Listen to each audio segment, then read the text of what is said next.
जहां तहां से भी आप सब लोग कथा श्रवण को पधारे, सबको जय श्री कृष्ण, जय सिया राम, जय सिया राम, जय श्रीमन नारायण, जय जय श्री राधे, जय जय श्री राधे। ठाकुर जी की बड़ी कृपा है। अरण्य नारायण भगवान जो कि जंगल के रूप में हमारे उत्तर भारत में ठाकुर जी विराजमान हैं, ऐसे नैमिषारण्य में हम आप सब लोग श्री हनुमान जी महाराज की पावन सन्निधि में श्रीमद् भागवत कथा का मंगल रसस्वादन पान कर रहे हैं। ये हमारा परम सौभाग्य है।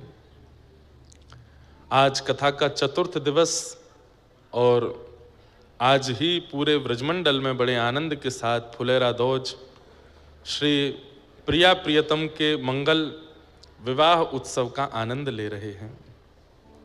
दो प्रकार के विवाह उत्सवों का वर्णन आता है, एक तो व्रज विवाह महोत्सव और एक निकुंज विवाह महोत्सव। निकुंज विवाह महोत्सव में जहां केवल सखियां श्री प्रिया प्रियतम को निकुंज में ले जा करके, एकांत में ले जा करके सखियों के मन में आई कि सुंदर ब्याह रचना चाहिए, और सब सखियों ने मिलकर के ललिता, विशाखा, इंदुलेखा, चंपकलता आदि सब सखियों ने श्री प्रिया प्रियतम का विवाह किया। वो निकुंज विवाह उत्सव है। उसका वाचन मंच से सबके आगे नहीं करना चाहिए, क्योंकि लोग अधिकारी नहीं हैं। आजकल का सिनेमा देखने वाले और आजकल के व्यवहारिक जीवन में इतनी दूषित स्थिति के संबंधों को देखने वाले लोग प्रिया प्रियतम के मंगल पवित्र संबंध को इतने भाव से समझ नहीं पाएंगे। इसलिए फिर व्रज विवाह उत्सव का वर्णन किया जाता है। कई ग्रंथ शास्त्रों में ठाकुर जी के प्रिया जी के संग विवाह का सुंदर वर्णन किया गया है, जिसमें विशेष रूप से ब्रह्म वैवर्त पुराण आदि ग्रंथों में और व्रज के साहित्यों में तो इतना है कि बस आप राधा वल्लभी परंपरा में अगर चले गए तो वहां तो रोज ब्याही होते रहे ठाकुर जी को। रोज श्री राधा वल्लभ लाल जी सेहरा पहन के बैठे रहते हैं। बाहर ही मंदिर के लिखा होगा आज ठाकुर जी का ब्याहुला है। रोज ठाकुर जी का ब्याह होता है। राधा वल्लभ जी में तो वहां ठाकुर जी को वही सुख है। क्यों? क्योंकि राधा वल्लभी परंपरा में जितने भी अनुयायी हैं या जो भी राधा वल्लभी परंपरा का अनुशीलन करते हैं वो सब सहचरी हो जाते हैं, और सहचरियों का यही सुख है कि श्री प्रिया प्रियतम की जोड़ी बनी रहे। बसो मोरे नैनन में यह जोड़ी, एक हितरवंश महाप्रभु को उपहार में दिया गया ये पद है। प्राचीन काल में जब आचार्य चरण विराजमान थे धराधाम पर, हितरवंश महाप्रभु, श्री गोपाल भट्ट गोस्वामी जी, रूप सनातन गोस्वामी जी, श्रीमद वल्लभाचार्य जी, गोसाई श्री विठलनाथ जी, स्वामी श्री हरदास जी, श्री रामानुज आचार्य जी, सटकोप स्वामी जी आदि आदि ये सब आचार्य जब धराधाम पर थे तो ये अपने ठाकुर का जब उत्सव करते थे तो बाकी के आचार्य उपहार में मेवा, काजू, पिस्ता, बादाम, फल की डलिया ये नहीं लेके जाते थे। उनके ठाकुर जी के लिए पद लिख करके लेके जाते थे और उस पद को भेंट रूप में प्रदान करते थे। तो ऐसे अनेक पद गाए जाते हैं। अब हमारे यहां अभी होली के पद गव रहे होंगे, पुष्टि मार्गियों में, हमारे हरिवंशियों में, हरदासियों में धमार के पद गाए जाते हैं। तो उसमें अब कभी आप सुनेंगे कि पुष्टि मार्ग की परंपरा में स्वामी श्री हरदास जी का कोई पद गवा। कैसे गवा? बोले गोसाई जी ने उत्सव किया तो हरिदास जी गए थे और वहां जाकर के धमार का पद गा के आए, तो वो पद फिर वहां की रीति में आज तक गाया जा रहा है। वही आप सुनेंगे कि राधा वल्लभी परंपरा में गोसाई जी दर्शन करने आए तो अष्ट सखाओं ने वहां पद बना करके गाया, आदि आदि सब ऐसे भाव हैं। तो ये पद किसी ने हरवंश महाप्रभु को भेंट किया। श्री हरवंश महाप्रभु कहते हैं कि ठाकुर जी एक आंख भी दे सकते थे, दो आंख क्यों दी? बोले एक नेत्र में श्याम सुंदर विराजेंगे, दूसरे में प्रिया जी विराजेंगे, इसलिए दो नेत्र दिए। भाई प्रेम गली अति सांकरी तामे दो ना समाए, इसलिए द्वार बड़ा रखा ताकि दोनों प्रवेश कर सकें, इसलिए दो नेत्र हैं। बसो मोरे नैनन में यह जोड़ी, कैसी जोड़ी? नव दुल्हे व्रजराज सावरो, नव दुल्हे राज सावरो। जो नहीं गावे को वाको अपने बगल वाले की सौगंध है। आप लोग यहाँ सुनने नहीं आए हैं, वैसे तो आए सुनने ही हैं, पर जब पद गाने की आज्ञा व्यास मंच से हो तो गाना भी है।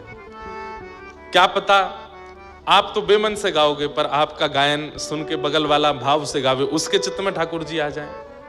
नव दुल्हे व्रजराज सावरो, नव दुल्हे राज सावरो, दुल्हन राधा गोरी, दुल्हन राधा गोरी, बसो मोरे नैनन में यह जोड़ी, बसो मोरे नैनन में यह जोड़ी। हित हरिवंश करीन्यो छावर, हित हरिवंश करीन्यो छावर, चिरजीवो यह जोड़ी, चिरजीवो यह जोड़ी, बसो मोरे नैनन में यह जोड़ी, बसो मोरे नैनन में यह जोड़ी। श्री हित हरिवंश करी न्यो छावर, चिरजीवो यह जोड़ी, यह जोड़ी अविचल वृंदावन। आहा, ऐसे हमारे श्री प्रिया प्रियतम, आज उनके विवाह उत्सव की आप सबको बधाई हो, बधाई हो, बधाई हो। बहुत मुश्किल है, मैं चाहूं तो विवाह उत्सव की कथा सुना दूं, पर वहां से वापस भागवत जी में आना मेरे लिए मुश्किल हो जाएगा। और फिर यहाँ ठाकुर जी को बताओ, दुल्हा को ब्याह पहले कर दियो, जन्म बाद में कियो, कितना विचित्र लगेगा। आज ठाकुर जी का जन्म उत्सव, गुब्बारे पहले लगा दिए यहाँ पे। मैं कहा ना कि मैं सोच समझ विचार के कथा नहीं करता, माहौल परिस्थिति तरंगे जो बुलवाती हैं हम बोल देते हैं। अब यहाँ तरंगे तो नंद घरानंद वाली हो रही हैं, तो दुल्हा कैसे बनाए ठाकुर जी को। और आज फुलेरा दोज है, तो अभी अभी हमारी राधा गिरधर लाल को ब्याह भयो है, तो आज घर में भी श्री राधा गिरधर लाल जी बड़े आनंद से विराज रहे हैं। अभी अभी युगल भय हैं वे भी, तो वो भी तरंगें चल रही हैं। लेकिन इसलिए मैंने गीत गोविंद के बाद एक ब्याहुला का पद गा दिया, ताकि वो जो मन में उचंग उठ रही है वो विश्राम ले ले। नहीं तो ब्याहुला नैमिषारण्य में हो जाए तो यहाँ के सब वृक्ष नृत्य करने लगेंगे, सब ऋषि प्रकट हो जाएंगे। कहाँ विरक्ति वैराग्य की भूमि है, ये रस की भूमि बन जाएगी। और वैसे तो रस यहीं से प्रकट हुआ है, यहीं सारी कथाएं सुनाई गई हैं, ये कथा की भूमि है। देखो, कोई तप की भूमि है, कोई स्नान की भूमि है, कोई पुण्य की भूमि है, कोई प्रसाद की भूमि है, कोई दर्शन की भूमि है, परंतु नैमिषारण्य कथा की भूमि है। यहाँ कथा ही होती है, ये कथा की ही भूमि है, यहाँ कथा की ही प्रधानता है। कथा का आसन ही यही है, कथा का पंडाल ही यही है, मंडप ही यही है नैमिषारण्य। तो ब्याहुला है, बीच में कोई तरंग आएगी तो कुछ ना कुछ भाव सुनाते रहेंगे। बाकी आइए हम लोग अपने क्रम में प्रवेश करें, खूब विश्राम की ओर, ठाकुर जी के उत्सव की ओर हमें चलना है। नंदोत्सव आज करना है, द्वितीय स्कंद से कथा शुरू करनी है, बहुत कथा क्रम है, सबको थोड़ा थोड़ा स्पर्श करते हुए चलेंगे।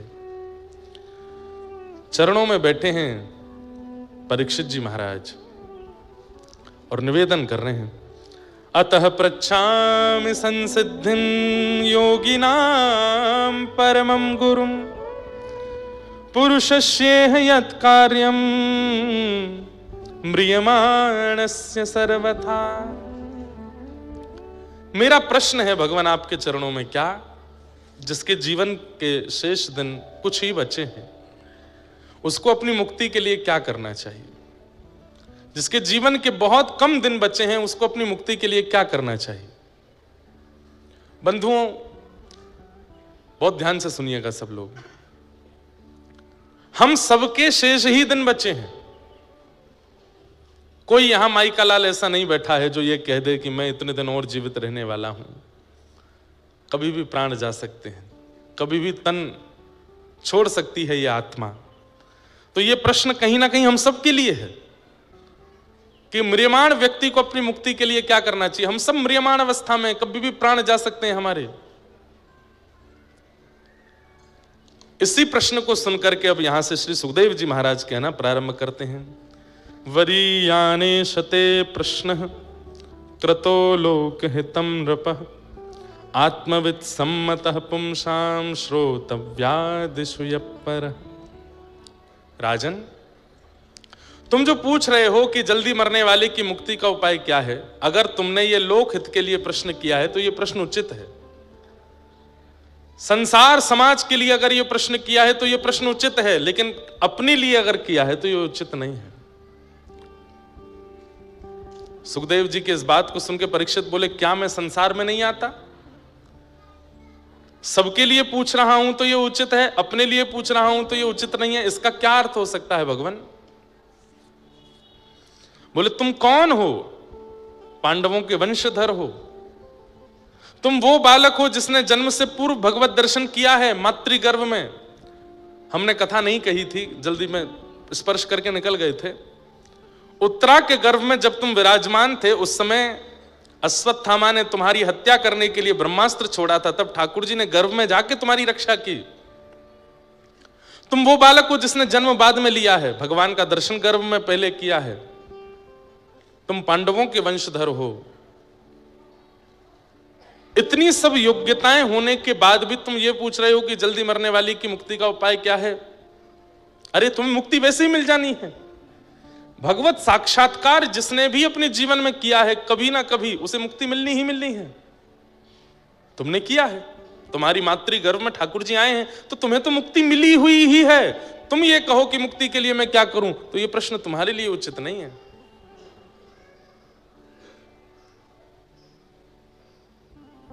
दूसरी बात, मुक्ति सबको मिली है। पूतना को भी मिली, अघासुर को भी मिली, बकासुर को भी मिली, कंस को भी मिली, रावण को भी मिली, कुंभकर्ण को भी मिली, इन सब राक्षसों को भी मिली जिन्होंने भगवान को खूब अपशब्द कहे। और वही मुक्ति राधे कृष्ण कृष्ण कृष्ण राधे गाने वाले हम आप सबको भी मिल जाए, तो हम में और राक्षसों में अंतर क्या है? भाई श्रेणी में थोड़ा अंतर तो हो। सब लोग इधर देखिए, ध्यान से सुनिए कथा। हमने पूरा जीवन निकाल दिया। आज नैमिषारण्य में कथा हो रही है, कितने लोग ऐसे हैं बेचारे सुबह झूठ बोल के घर से निकलते होंगे। जो लोग यहाँ 7 दिन रुकने आए हैं उनकी बात नहीं है, पर कई लोग ऐसे हैं जो दौड़ भाग करके सीतापुर से आ रहे हैं, हरदोई से आ रहे हैं, लखनऊ से आ रहे हैं, कानपुर से आ रहे हैं। उस सुबह कुछ ना कुछ बहाने बना के जाते होंगे। कथा सुनने के बात नहीं कहते, उनको कुछ और कह के निकलते होंगे। वो यहाँ आके कथा सुन रहे हैं। आपका परिश्रम व्यर्थ हो जाएगा यदि इतना सब कुछ प्रयास करके कथा सुनी, उसके बाद मुक्ति मिली, और मुक्ति मिलते ही जैसे ही आप वैकुंठ पहुंचे तब आपने क्या देखा? अरे पूरा जीवन निकाल दिया, चप्पल घिस गई हमारी, कंठ अवरुद्ध हो गया, कीर्तन गाते गाते इतनी भागदौड़ करी, इतना परिश्रम किया भगवत प्राप्ति के लिए, और मिला क्या? पूतना के बगल वाला आसन। वहीं पूतना भी बैठी है, वहीं कंस भी बैठा है, वहीं अघासुर बकासुर धेनुकासुर सब बैठे हैं। अरे जब वैकुंठ प्राप्ति होनी ही थी तो हम भी पूतना की तरह ही उधमी बन के प्राप्त कर लेते। हम भी अब तो भाव को भाव अनकालसु नाम जपत मंगल दिश। भगवान नाम कैसा है? ध्यान से सुनिएगा।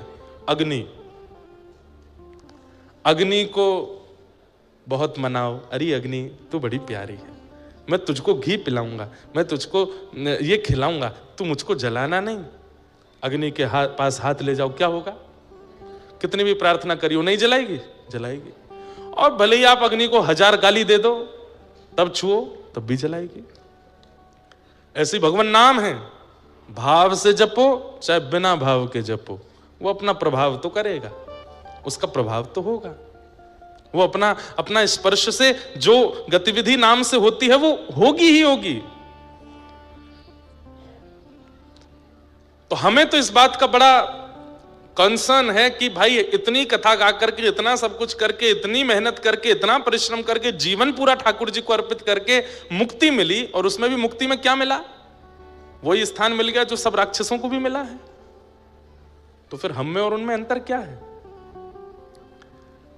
ये सब बातें श्री सुखदेव जी महाराज परीक्षित को समझा रहे हैं। बोले मुक्ति प्राप्त करना बड़ी बात नहीं है, अंते नारायण स्मृति। जीवन भर तुमने भले ही कितना भी पाप किया हो, लेकिन अंतिम श्वास निकलते समय गलती से भी बोल दिया हे हरि नारायण गोविंद, मधुसूदन। अजामिल की कथा सुनिए। छोटे पुत्र का नाम नारायण था।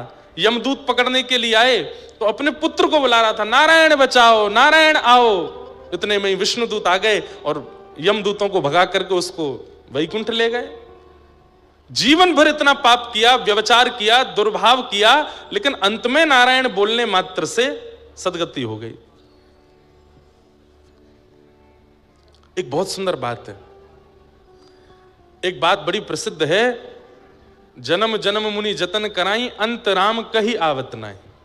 ये कहना जितना आसान है कि अंतिम श्वास में नारायण, राम, कृष्ण, हरि नाम आ जाए, उतना ही कठिन है, क्योंकि अंतिम श्वास में इन्हीं की याद नहीं आती, बाकी सबकी याद आ जाएगी। जिस व्यक्ति से आप 25-30 साल से मिले नहीं, उसका नाम भी याद आ जाएगा अंतिम श्वास में, लेकिन ठाकुर जी का नाम याद नहीं आता। हमारे हिंदू वैदिक सनातन धर्म में इसलिए सबके नाम भगवान नाम रखने की आज्ञा क्यों दी गई? भले ही अंतिम श्वास में दूर के रिश्तेदार के बालक का नाम भी याद आया, उसका नाम यदि माधव हुआ तो कम से कम उसका नाम स्मरण करके मुक्ति तो मिलेगी। लेकिन आजकल नए गुरुजी आए हैं समाज में, गूगल गुरुजी, वही नामकरण कर रहे हैं बच्चों का। ऐसे ऐसे नाम आ रहे हैं बच्चों के। अच्छा, आजकल के युवा सोचते हैं कि थोड़ा मॉडर्नाइजेशन होना चाहिए, नाम में थोड़ी विचित्रता होनी चाहिए, थोड़ा बोलने में स्वीट लगना चाहिए। अरे भाई, ये सोच के नाम मत रखो। कहीं उसमें इतनी आसक्ति हो गई कि अंतिम श्वास में उसका नाम लिया गया और कहीं वो नाम भगवान का नहीं हुआ, तो फिर सदगति से वंचित हो जाओगे। और आप अपना विचार मत करो, अरे आपके बालक से आपके पिता का प्रेम हो गया, दादाजी का प्रेम हो गया, कहीं उन्होंने उसका नाम अंत में ले लिया तो उनकी सदगति हो जाएगी। गोपाल सहस्त्र नाम है, विष्णु सहस्त्र नाम है, इनसे नाम रखो बालकों के। राधा सहस्त्र नाम है, उनसे नाम रखो। और गूगल पे ऐसे ऐसे नाम बताए जाते हैं, उसका क्या अर्थ है? अब मैं नाम बोलूंगा नहीं मन से, पता नहीं आप में से किसी के बच्चे का हुआ तो फिर दुखी हो जाओगे कि हमारे बच्चे का भी यही नाम है। पर नहीं, नाम भगवान नाम पर रखिए। क्या पता किसी व्यक्ति की आसक्ति आपके बालक में हो गई और उसने अंतिम श्वास में ले लिया नाम, तो कम से कम अपने जीवन के पापों से मुक्त तो हो जाएगा वो। इसलिए भगवान नाम रखिए बालकों का।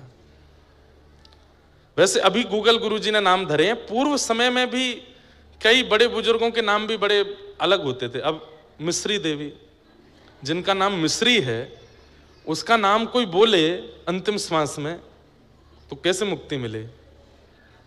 मिश्री देवी बोल के कोई मरा होगा तो अगले जन्म में मक्खी ही बना होगा, ताकि मिश्री पे ही भिन बनावे। अंते अंते यामति सागति, अंत में जो सोच के मरते हैं वही मिलता है। और किसी का नाम है पिंकी, और वो मृत्यु के समय बहुत आसक्ति के कारण भूल गया हो पिंकी, अगले जन्म में क्या बनेगा वो? उसको मुक्ति तो नहीं मिलने वाली। निकनेम भी जो रखते हैं बच्चों के, वो इतने ऊटपटांग मत रखा कीजिए। अब बताओ, पप्पू, कोई बोल करके अगर प्राण त्याग दे तो उसका क्या होगा?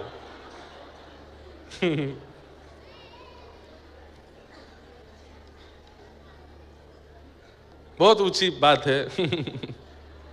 इसलिए भैया नाम बहुत सोच समझ के रखो।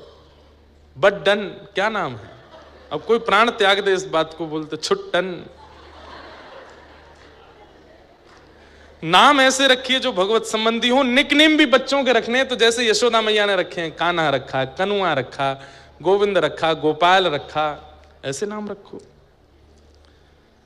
ताकि उस नाम का, अरे भाई जितनी बार आप उस व्यक्ति को बुलाते हैं उतनी बार भी आपका नाम गिनती होता है। भाव कुभाव अनकालसहु, नाम जपत मंगल दिश दशहु, नाम जपने से मंगल होगा। अब आप किसी व्यक्ति को बार बार बुलाते हैं, उसका नाम बार बार बोलते हैं, तो उतना नाम भी तो काउंट होता है, उस नाम का भी तो प्रभाव होगा आपके ऊपर। नाम बहुत सोच समझ के रखिए, नाम बहुत सोच समझ के रखिए।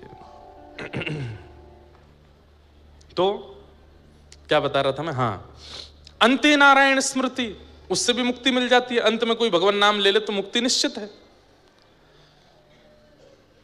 परीक्षित, मुक्ति प्राप्त करने के लिए 7 दिन की आवश्यकता नहीं होती। तुम कभी ये विचार नहीं करोगे कि एक ब्राह्मण बालक ने तुमको 7 दिन में मरने का श्राप क्यों दिया? उसने ऐसा क्यों नहीं किया कि उसने तुरंत हाथ में जल लेकर के कह दिया हो अभी अगले 7 मिनट में तक्षक सर्प डस दे और मृत्यु हो जाए राजा परीक्षित की? उसने 7 दिन क्यों दिए तुमको? कभी विचार नहीं करोगे इस बात का? ये सारी कड़ियां जुड़ी हुई हैं राजा परीक्षित। भगवान किसी के प्राणों की रक्षा कर रहे हैं, इसका मतलब ठाकुर जी उससे उम्मीद रखते हैं। ऐसे ही किसी को जीवित नहीं रखा जाता पृथ्वी पर। हर दिन मृत्यु तांडव करती है, हर दिन हर क्षण 1 व्यक्ति 2 व्यक्ति मरते हैं, हर सेकंड में 2 लोगों की मृत्यु हो रही है। उस मृत्यु की गणना में हम इतने विलंब से क्यों आ रहे हैं? ताकि उतना समय ठाकुर जी हमको दे रहे हैं। भाई कोई एग्जाम दे रहा है बच्चा, टाइम ओवर हो गया, उसके बाद टीचर लेने के लिए आता है, बच्चा रिक्वेस्ट करता है 5 मिनट और दे दो। टीचर अगर दे देता है इसका मतलब वो टीचर चाहता है कि तुम पास हो जाओ, तुम अच्छा कर लो, तुम अपने इस क्लास को निकाल के आगे पहुंच जाओ। हम सब वही बच्चे हैं जिनको ठाकुर जी ने समय दे दिया है। हम सब वही बालक हैं कि ठाकुर जी, हमने कह दिया ठाकुर जी बस 50 साल और ठाकुर जी कह रहे हैं दे रहा हूं, अब तू निकल के दिखा इससे। लेकिन उस 50 साल में भी वही विषय भोग विलास, उल्टे सीधे सारे छल कर्म। अरे हम पूर्व के किए हुए कर्मों का हिसाब बराबर करने आए हैं इस जन्म में। पूर्व का तो हिसाब बराबर किया नहीं, इस साल का नया हिसाब बना लेते हैं। तब क्रोध में भर करके ठाकुर जी फिर हमको 84 लाख में नचाते हैं। तो मांगा था मुझसे, अब वही टीचर, उससे बच्चे ने कहा 15 मिनट और दे दीजिए मैम, मैं अभी सारे क्वेश्चन कर दूंगा, जल्दी जल्दी कर जल्दी कर। और 15 मिनट में भी करने के बाद जब रिजल्ट आया तो फेल हो गया। तो वो टीचर कितनी नाराज होती है, तेरे को मैंने एक्स्ट्रा टाइम दिया था फिर भी फेल हो गया, क्या पढ़ा फिर तूने? ठीक वैसे ही बंधुओं, हम आप सब वही बालक हैं जिनको एक्स्ट्रा टाइम मिल गया है। इस जीवन का कोई भरोसा नहीं, कभी भी प्राण जा सकते हैं। लेकिन हर दिन सुबह उठ करके जगह आप देखते हो कि आप जीवित हो, तो यह विचार कीजिए कि आज मुझसे कुछ उम्मीद है ठाकुर जी को। मैं आज भजन करूं, नाम करूं, कथा सुनूं, अपने जीवन को सफल बनाऊं। तो मुक्ति प्राप्त करने के लिए बहुत समय की आवश्यकता होना आवश्यक नहीं है। राजा परीक्षित, अंतिम घड़ी में, अंतिम क्षण में भी यदि नाम सुना दिया जाए तो भी मुक्ति मिल जाती है। 7 दिन बचे, खाओ पियो करो आनंद। 7वां दिन जब आएगा तब मैं आ जाऊंगा और तुम्हारे प्राण निकल रहे होंगे, उस समय तुम्हारे कान में कह दूंगा श्री कृष्ण गोविंद हरे मुरारे हे नाथ नारायण वासुदेव। प्राण छोड़ देना, मुक्ति मिल जाएगी तुमको। तुम मुक्ति की कामना कर रहे हो और फिर ऊपर से 7 दिन बता रहे हो। इतनी योजनाएं करने की आवश्यकता नहीं है, मुक्ति के लिए 1 सेकंड काफी है। पर 7 दिन मिले हैं, इसका क्या करोगे? राजा परीक्षित बोले, मैं चरणों में प्रणाम करके कहता हूं, मुझे बताइए मैं क्या करूं? बोले राजन, मुक्ति 1 क्षण में मिलती है, भक्ति प्राप्त करने में थोड़ा समय लगता है। तुम याचना करो कि 7 दिन में तुम भक्ति सुनो और भक्ति सुन के भक्त बन जाओ, भक्त बन जाओ। राजा परीक्षित बोले, मैं भक्त बनूंगा 7वें दिन और फिर उसके बाद मेरी मृत्यु हो जानी है, मुक्ति मिल जाएगी, तो फिर इससे फायदा क्या होगा? बोले बहुत बड़ा फायदा है। बोले क्यों? मुक्ति का मतलब मृत्यु के बाद भगवान का दर्शन और भक्ति का मतलब जीते जी भगवान का दर्शन। तुम 7 दिन बाद वैकुंठ में ठाकुर जी को देखने की योजना बना रहे हो और मैं चाहता हूं कि तुम्हारी अंतिम श्वास निकले उससे पहले तुमको ठाकुर जी का दर्शन हो जाए। भक्ति में वो सामर्थ्य है कि वो जीवित अवस्था में भगवत दर्शन कराती है। हमारे ठाकुर जी की जहां ब्याहुला हुआ गिरधर लाल जी का, तो जो श्री जी के पक्ष के जो परिवार था वो सामान्य परिवार नहीं है। जयपुर के सरस कुंज के आचार्य चरण, उनकी श्री जी, उनके भाव से ब्याह हुआ। श्री अलवेली माधुरी शरण जी महाराज,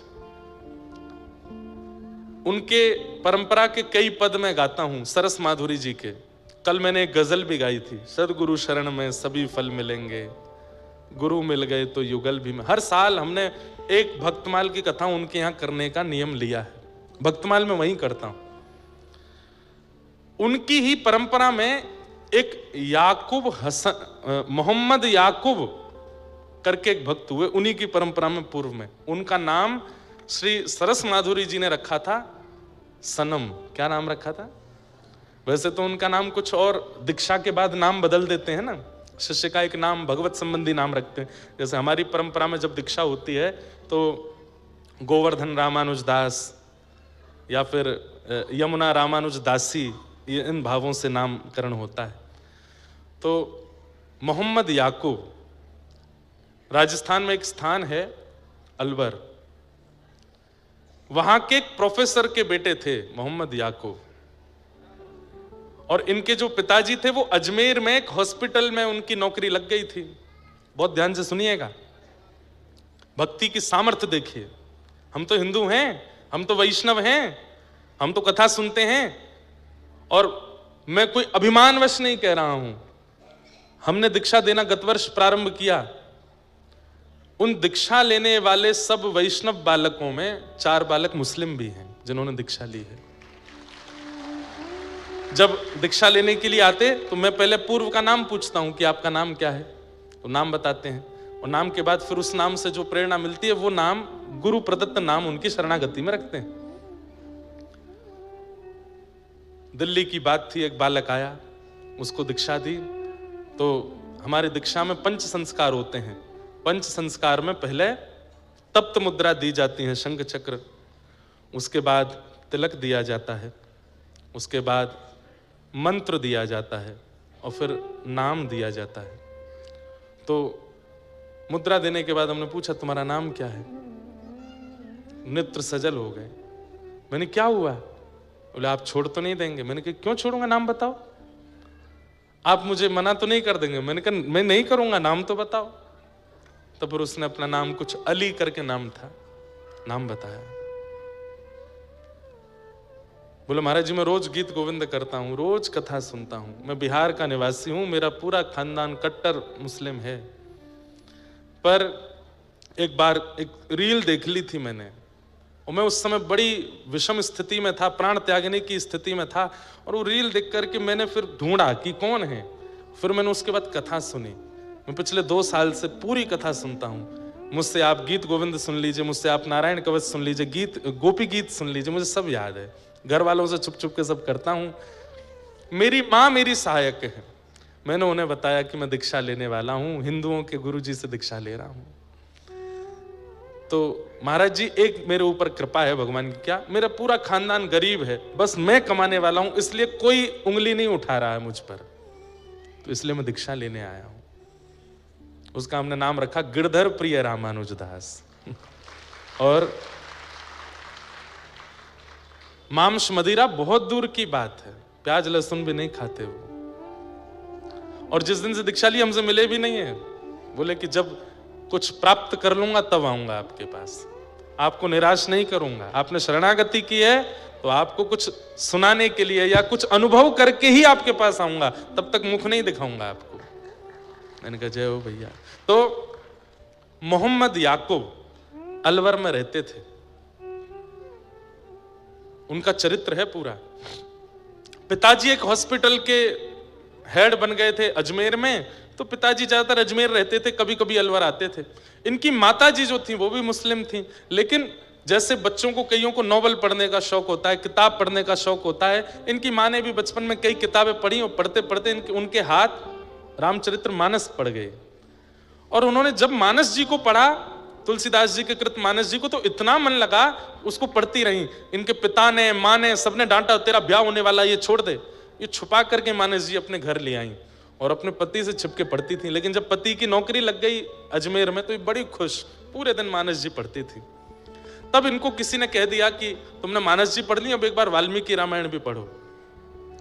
अब वाल्मीकि रामायण संस्कृत में है, उसकी हिंदी टीका तो है नहीं, उस समय नहीं थी।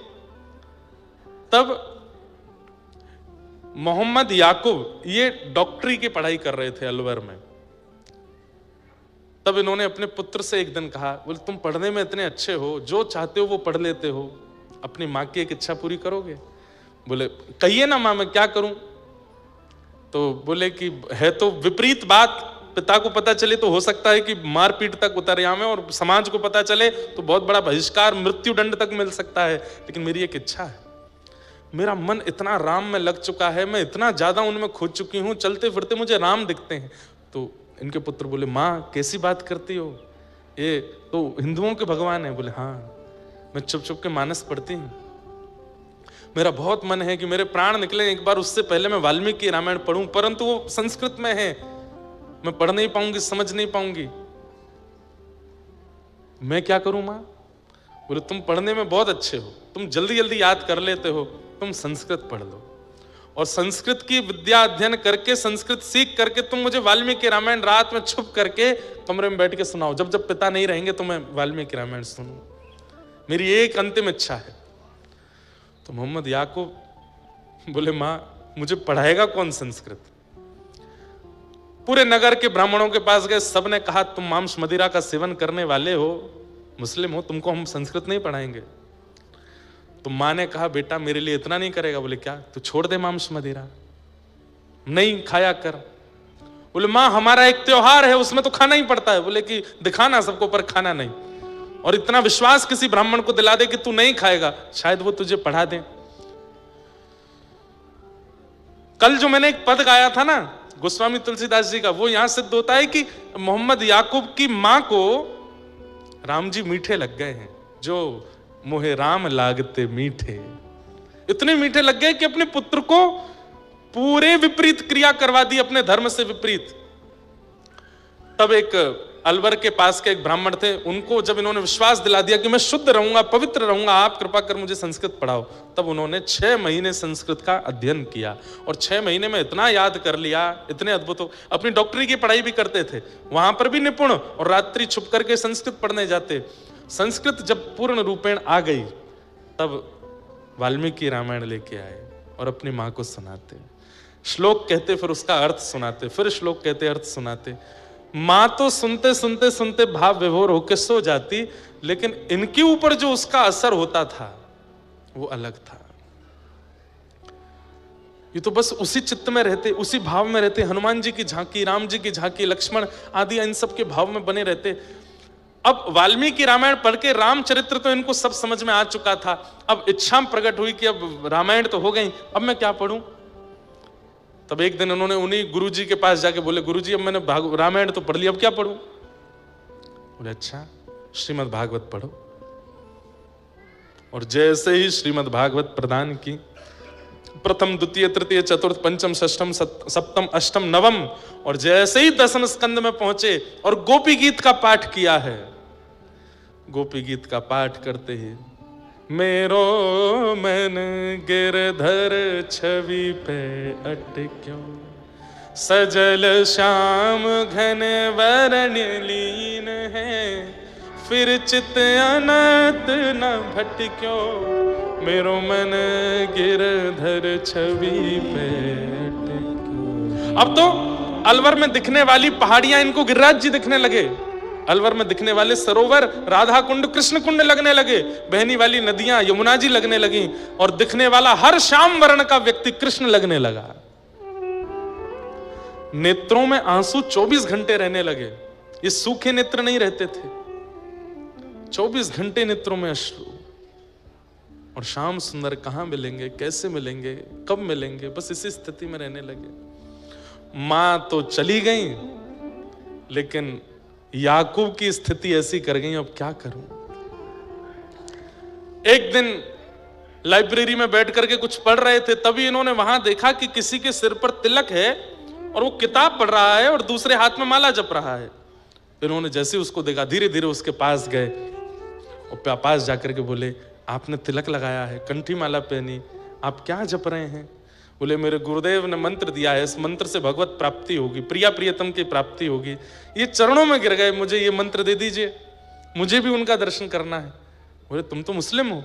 बोले मैं हूं, पर मैं जन्म से होऊंगा, शरीर से होऊंगा, पर मेरा मन पूर्ण रूपेण। अब ये तो वहीं बैठ के गोपी गीत सुनाने लगे, सारे भाव सुना दिए। बोले मैं पूर्ण योग्य हूं, आप मुझे स्वीकार कर लीजिए, कैसे भी करके मंत्र दे दो। बोले मंत्र मैं नहीं दे सकता, मंत्र तो गुरु देते हैं। बोले अपने गुरुदेव से मिलवा दीजिए। तब इन्होंने कहा परसों गुरुदेव घर आ रहे हैं, उनका सत्संग है, 600-700 वैष्णव आएंगे, तुम भी आना, चुपचाप आके बैठ के सुनना। श्री सरस माधुरी शरण जी महाराज घर आए और मोहम्मद याकूब बैठ करके सुन रहे थे। दीक्षा लेना तो दूर की बात, जैसे ही गुरुदेव आए हैं, उनकी रूप देखते ही, उनकी झांकी देखते ही, उनकी चाल, उनके नेत्र, उनका मुखमंडल देखते ही ये मूर्छित होकर गिर पड़े। इनको ऐसा लगा जैसे मानो प्रिया प्रियतम एक तनु होकर के मेरे सामने आ गए। होश में लाए, बोले तुम कुछ कहना चाहते हो, बात करो। बोले कुछ नहीं, मेरे सारे समाधान पूर्ण हो गए। बोले तुम्हें दीक्षा की, दीक्षा भी हो गई, इनके दर्शन ही दीक्षा है, बस ये जो आज्ञा कर दें वो। उन्होंने भी हृदय से लगाया और दीक्षा प्रदान करी। और इनका नाम वैसे तो कुछ सरस करके कुछ नाम रखा, प्रिय सरस ऐसे करके कुछ नाम रखा, लेकिन फिर गुरुदेव को बहुत इनको देख करके बड़ा आनंद आता था, तो इनका नाम सनम साहब रख दिया। क्या नाम रखा? सनम साहब।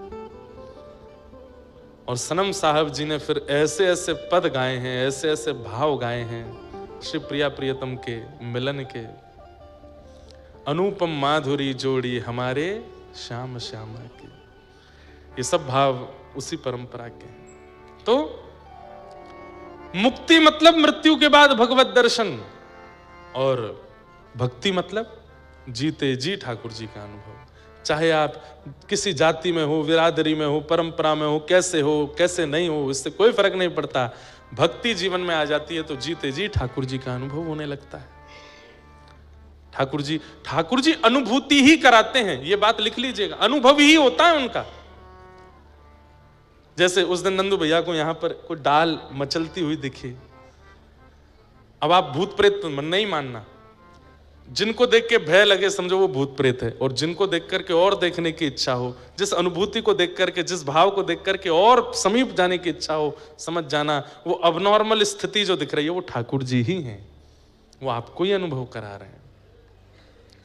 भक्ति, तुम भक्ति चुनो, मुक्ति नहीं। श्री परीक्षित जी महाराज ने तुरंत सुखदेव जी के चरणों में प्रणाम किया और प्रणाम करते हुए कहा, भगवान अब मुझे मुक्ति की याचना नहीं है, क्या करें? समीचीनम बचो ब्रह्मन् सर्वज्ञस्य त्वानघ तमो विशीर्यते मह्यम हरे कथयतः कथा। अब मुझे कुछ नहीं चाहिए नाथ, बस आपके चरणों में प्रणाम करते हुए अब हरि की कथा सुनाओ। मेरी चिंता का विषय अब ये नहीं है कि मृत्यु के बाद मुझे मुक्ति मिले, अब चिंता का ये विषय है कि मेरे प्राण निकले उससे पहले हरि मेरे सामने आ जाए, मैं उनका दर्शन कर लूं, मैं उनका अनुभव कर लूं, बस यही मुझे चाहिए, और कुछ मुझे नहीं चाहिए। श्री सुखदेव जी महाराज ने यही बात जान करके, यही बात समझ करके अब यहां से कथा सुनाना प्रारंभ किया है। कथा सुनाना प्रारंभ किया। सबसे पहले तो चतुश्लोकी भागवत का वर्णन करते हुए सृष्टि प्रसंग सुनाया। तत्पश्चात उद्धव विदुर मिलन और वहां विदुर जी का मैत्री मुनि के आश्रम पे जाना और मैत्री मुनि के द्वारा श्री उद्धव जी महाराज को, विदुर जी महाराज को कथा श्रवण कराना, सृष्टि का प्रसंग सुनाना, सब सुनाया। तत्पश्चात भगवान के कृपा से पृथ्वी पर प्रथम मानव के रूप में स्वयंभू मनु शत्रुपा आए, जिन्होंने यहाँ नैमिषारण्य में तप भी किया। स्वयंभू मनु शत्रुपा की 3 पुत्री हुई, आकुति, देवहूति, प्रसूति। 2 पुत्र हुए, प्रियव्रत और उत्तानपाद। अब यहाँ देवहूति माता का प्रसंग सुनाया गया, जहाँ देवहूति जी का विवाह कर्दम ऋषि के साथ में हुआ और संतान के रूप में भगवान कपिल प्रकट हुए। बोलो कपिल भगवान की। 9 पुत्री हुई, 10वें पुत्र के रूप में कपिल भगवान आए। देवहूति माता के साथ में इनका सुंदर संवाद हुआ, जिसे दर्शन शास्त्र, सांख्य शास्त्र भी कहते हैं कपिल देवहूति संवाद। देवहूति माता ने कई प्रश्न किए और उन प्रश्नों का उत्तर यहां श्री कपिल भगवान दे रहे हैं। निर्वीणा नितराम भूमल असद इंद्रिय तर्षणात् येन संभाव्यमानेन प्रपन्नांधम तम प्रभु। देवहूति माता ने प्रथम प्रश्न किया है, बहुत ध्यान से सुनिएगा। हमारे शरीर में 10 इंद्रियां हैं। कितनी इंद्रियां हैं? 5 ज्ञानेंद्रिय, 5 कर्मेंद्रिय। ज्ञानेंद्रियां उनको कहते हैं जिनसे आपको कुछ अनुभव होता है, कर्मेंद्रियां उनको कहते हैं जिनसे आप कुछ करते हो। सुंदरता का अनुभव आंखों से होता है, प्रथम ज्ञानेंद्रिय। स्वर का अनुभव कानों से होता है, द्वितीय ज्ञानेंद्रिय। स्वाद का अनुभव जीभ से होता है, तृतीय ज्ञानेंद्रिय। सुगंधी का अनुभव नासिका से होता है, चतुर्थ ज्ञानेंद्रिय। सर्दी और गर्मी का अनुभव त्वचा से होता है, 5वीं ज्ञानेंद्रिय। तो आंख, नाक, जीभ, कान और त्वचा, ये ज्ञानेंद्रिय हैं। हाथ, पैर, मुख और 2 उपस्थ गुप्त इंद्रिय, ये 5 कर्मेंद्रियां हैं। ये 10 इंद्रियां हैं। और देवहूति माता यहां क्या प्रश्न कर रही हैं कि हम समस्त इंद्रियों से भोग भोगते हैं, पर भोग भोगते भोगते जीवन निकल जाता है, इच्छाएं पूरी नहीं होती कभी भी। हे नाथ, मैं ऐसा क्या करूं कि मेरी इच्छाएं विश्राम ले लें, मेरी इच्छाएं विराम हो जाएं। इच्छाएं विश्राम होती है हमारी? कितनों खवाए लो, जीव कभी मानती नहीं। कितना भी दिखा लो, नेत्र कभी संतुष्ट होते नहीं। कितना भी सुना लो, कानों को शांति मिलती नहीं। कितना भी स्पर्श करा लो, त्वचाएं फिर भी स्पर्श के लिए ही भागती रहती हैं। तो यहां पर प्रश्न यही किया गया कि इन इंद्रियों की इच्छा पूरी करते करते हम नरकगामी होते जा रहे हैं। नाथ, ऐसा कोई उपाय बताओ कि हमारी इंद्रियों की इच्छाएं समाप्त हो जाएं। तब भगवान कपिल उत्तर देते हुए कहते हैं, आहा, चेतः खलवस्य बंधाय मुक्तये चात्मनो मतिं गुणेषु सक्तं बंधाय रतम वा पुंस मुक्तये। बहुत ध्यान से सुनिएगा, इस विषय पर पीएचडी करते हैं लोग। इतना अद्भुत और इतना ज्ञानवर्धक विषय है ये कपिल देवहूति संवाद। कपिल भगवान क्या उत्तर दे रहे हैं? बोले, मैया, आंखों को दोष मत दो, कान को दोष मत दो, नाक को दोष मत दो, जीभ को दोष मत दो, हाथ पैरों को दोष मत दीजिए। तो बोले, इन सबको कंट्रोल करने वाला चित्त है, मन है। जीव की इच्छा नहीं होती मुझे पिज्जा खिलाओ, मन की इच्छा होती है। आपकी जीव की इच्छा हो रही है गोलगप्पा खिलाओ, आपका मन हुआ गोलगप्पा खाना, गोलगप्पा खाना, तभी रसोई घर में जाकर के करेले की सब्जी से रोटी खा लो। तो जीव क्या छोड़ के चली जाएगी? आपको कुछ नहीं कहेगी, अपने आप इच्छा दब जाएगी, पेट भर जाएगा, जीव को एक कसेला स्वाद मिल जाएगा, फिर इच्छा खत्म हो जाएगी। इच्छाएं इंद्रियों की नहीं होती, इच्छा मन की होती है। वही बात यहां भगवान समझा रहे हैं।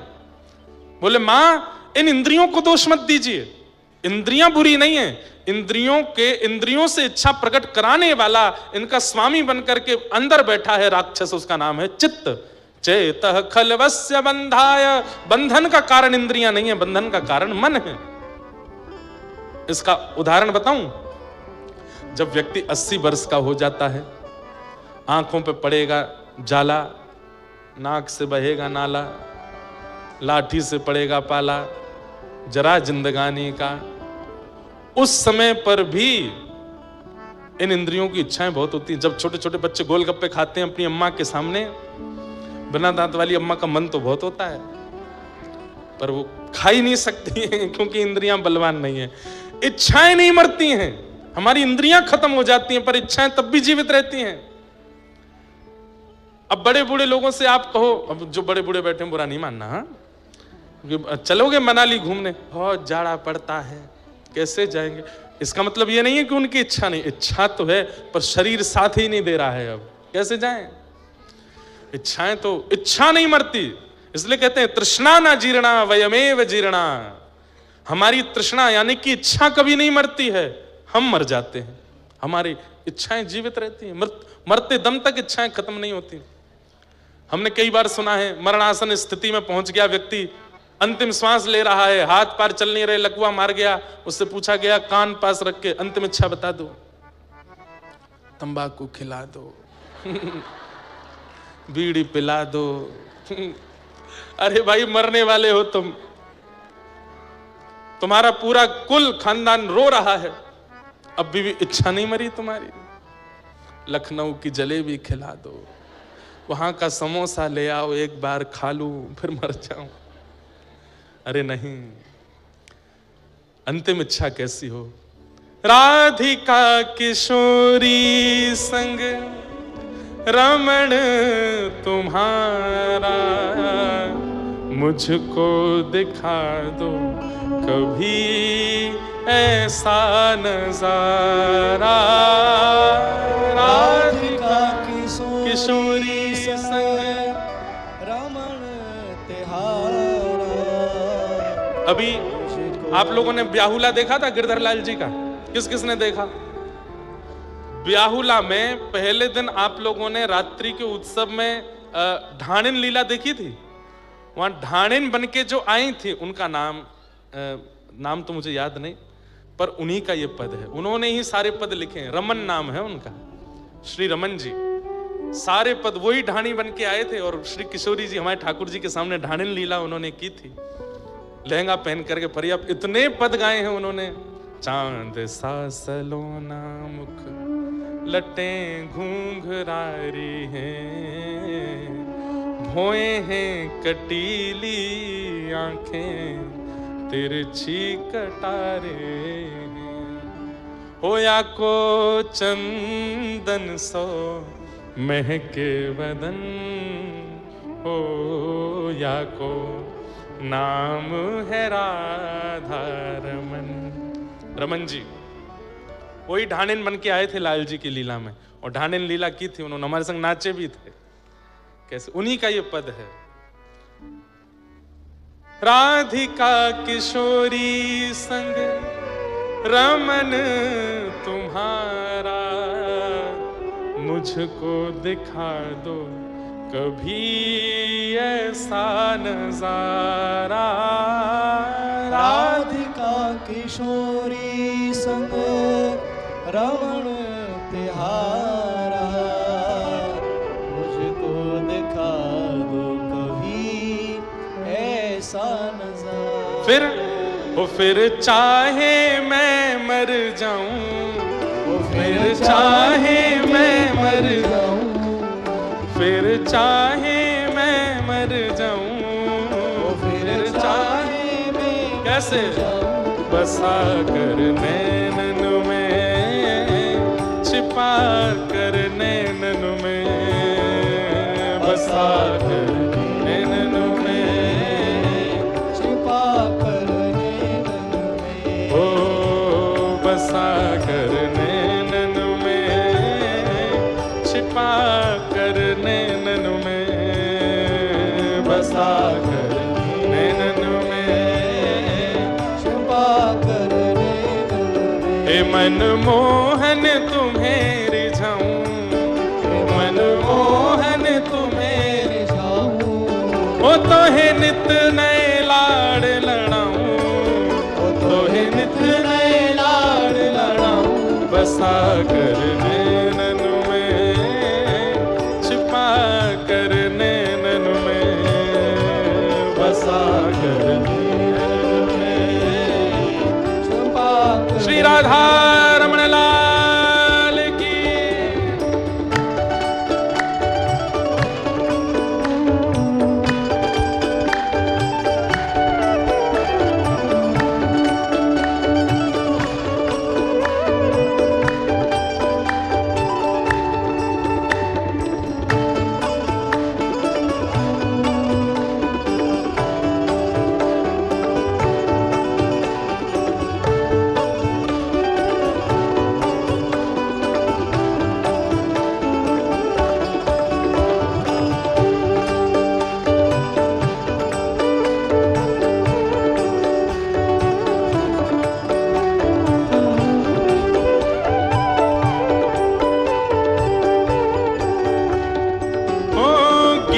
बन जाऊं तेरी बांसुरी के स्वर का, इठला के बल खाती पतली कमर का, गीत बन जाऊं तेरी बांसुरी के स्वर का, इठलाती बल खाती पतली कमर का। गीत बन जाऊं तेरी बांसुरी के स्वर इथलाती बल खाती पतली कमर का पीला पटका बन जाऊं, पीला पटका बन जाऊं, ओ पीला पटका बन जाऊं, पीला पटका बन जाऊं, बसा कर नैनन में, छिपा कर नैनन में, बसा कर नैनन में, छुपा कर नैनन में, ओ बसा कर नैनन में, छिपा कर नैनन में, बसा कर नैनन में, छुपा गाँव भाव से हे मनमोहन तुम्हें रिझाऊं, मनमोहन तुम्हें रिझाऊं, हो तो है नित नए लाड़ लड़ाऊं, तो है नित नए लाड़ लड़ाऊं, कैसे बसा कर नैनन में, छिपा कर नैनन में, बसा कर नैनन में, छुपा कर नैनन में, हे रूप सुधा का पीऊं सामने बैठा के, फूलों की छैया में तुमको बिठा के, रूप सुधा का पीऊं सामने बिठा के, फूलों की छैया में तुमको बिठा के, ओ रूप सुधा का पीऊं सामने बिठा के, फूलों की छैया में तुमको बिठा के, हो तेरे धीरे धीरे चरण दबाऊं, हो तेरे धीरे धीरे चरण दबाऊं, हो तेरे हौले हौले चरण दबाऊं, हो तेरे हौले हौले चरण हमारे दबाऊं, ब्रज भाषा में धीरे को बोलते हैं हौले, क्या बोलते हैं?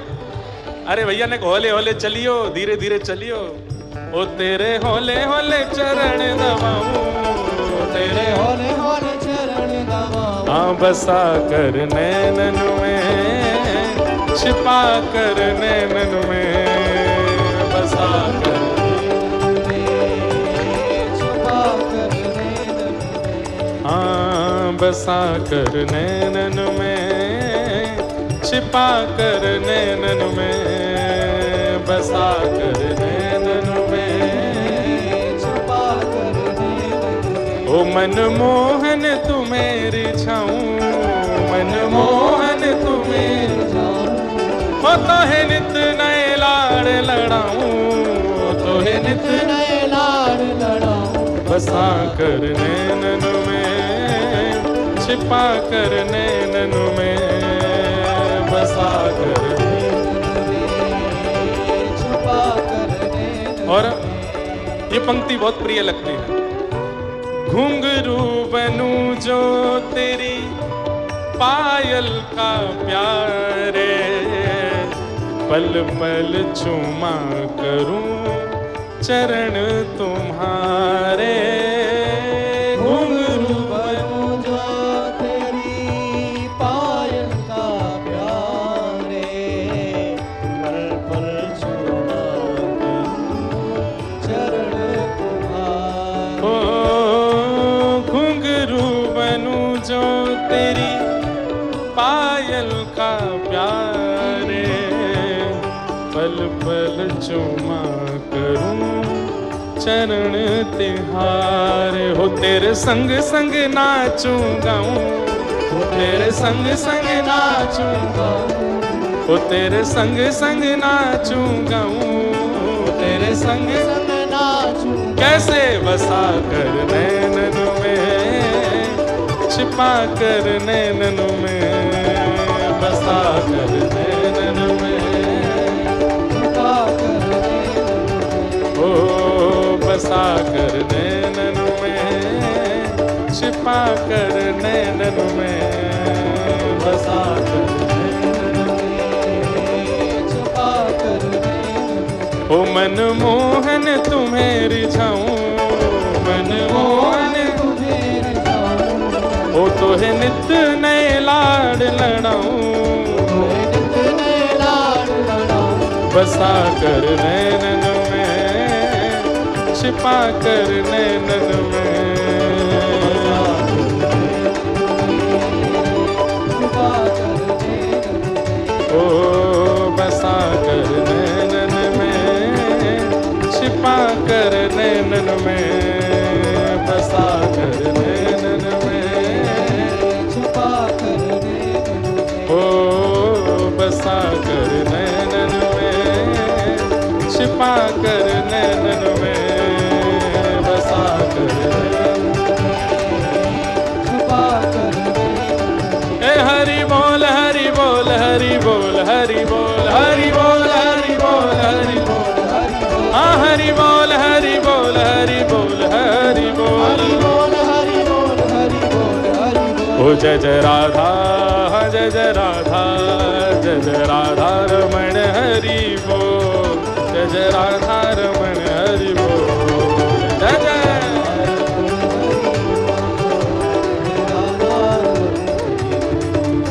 हरि बोल हरि बोल हरि बोल हरि बोल, हरि बोल हरि बोल हरि बोल हरि बोल। मैया तेरे पाँव पड़ूं एक बार हरि बोल, मैया तेरे पाँव पड़ूं एक बार हरि बोल।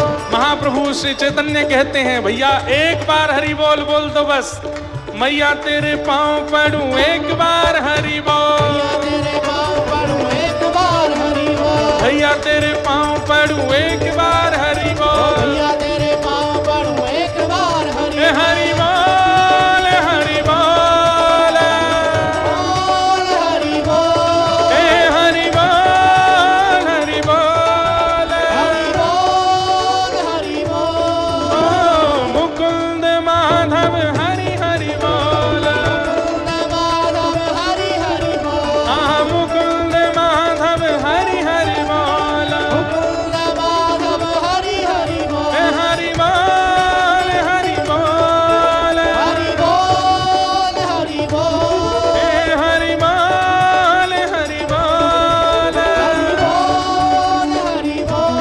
ओ मुकुंद माधव हरि हरि बोल, माधव हरि हरि बोल। मुकुंद माधव हरि हरि बोल, माधव हरि हरि बोल। हाँ मुकुंद माधव हरि हरि बोल, माधव हरि हरि बोल।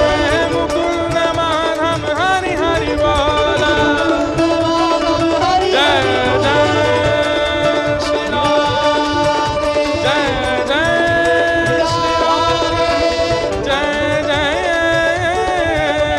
श्री राम, बोलो वृंदावन बिहारी लाल की जय।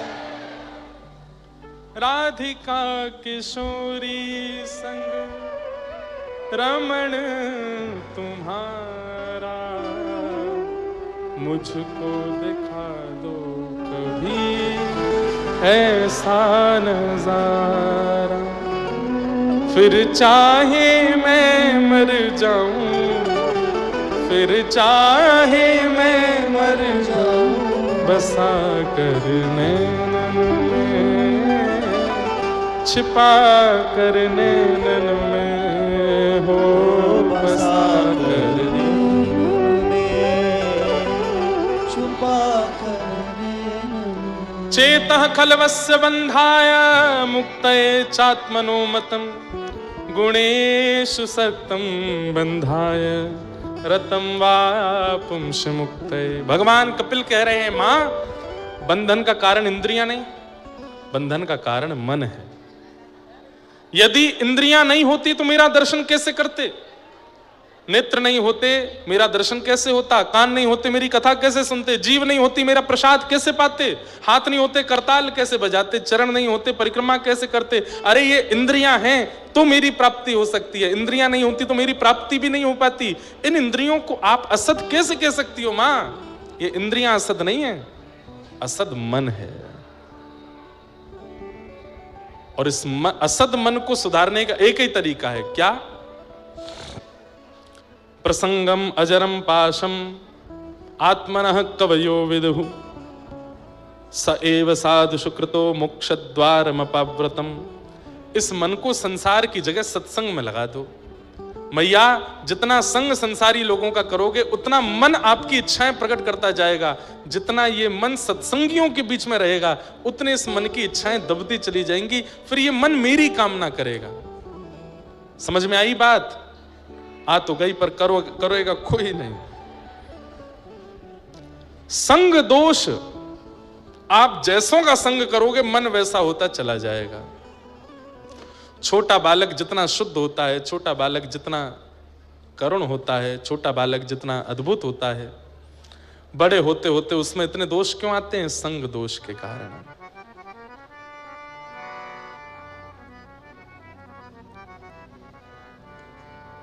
माता जी को मार्ग दे दो जाने का, पहले तो कूद फाद के आगे आएंगी, फिर बीच में जाती हैं। जाना ही नहीं चाहिए बीच में कथा में। जब आगे आके बैठी थी तो बैठ जाओ। हाँ।